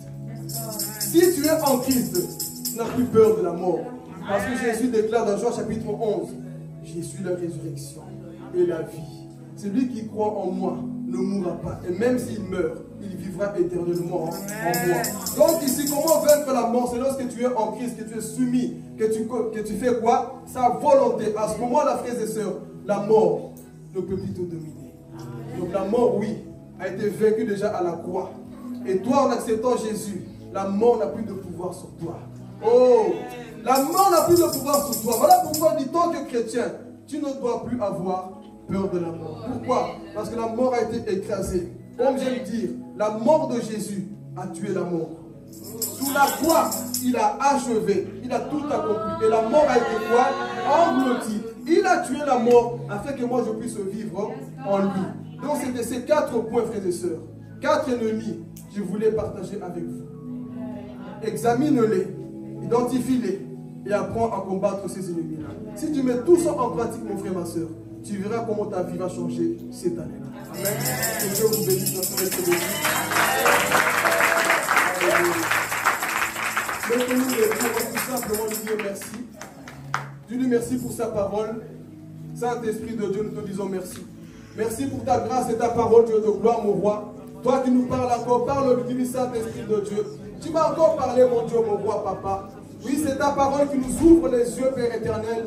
Nous refusons, mon Dieu, mon roi, d'être des religieux, papa, des mêmes comportements, Jésus. Ici, dans ce lieu, papa, nous voulons la liberté du Saint-Esprit. Nous voulons la liberté de l'Esprit dans ce lieu, Jésus.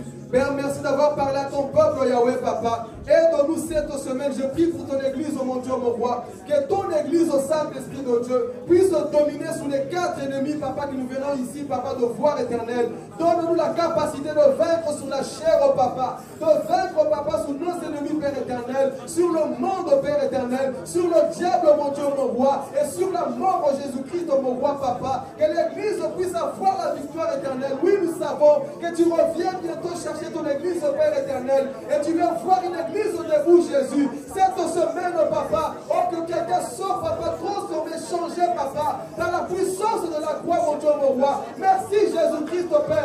Donne-nous la victoire, papa, sur nos ennemis, Père éternel. Nous voulons avancer, Jésus. Là où la chair, papa, voudrait nous empêcher d'avancer, Seigneur. Nous prions dans le nom puissant de Jésus-Christ, mon roi, afin que tu puisses aider ton église, Père éternel. Oh, Saint-Esprit de Dieu, nous te disons merci. Merci pour ce moment de gloire. Que ta parole, papa, puisse encore porter ses fruits dans nos vies, Jésus. Car tu es ce Dieu merveilleux, Saint-Esprit de Dieu. Nous te rendons toute la gloire. Que ton peuple rentre, papa, avec cette pensée, mon Dieu, mon roi. Aide-nous à ne pas être, papa, des éditeurs oublieux, Père éternel. Car nous voulons encore, papa, pratiquer, mettre en pratique, Jésus, cette parole que nous avons entendue. Merci pour ton peuple. Que ton nom soit béni. Dans le nom puissant de Jésus. Amen. Amen. Acclamons notre Dieu. Gloire à Jésus. Amen. Amen. Amen.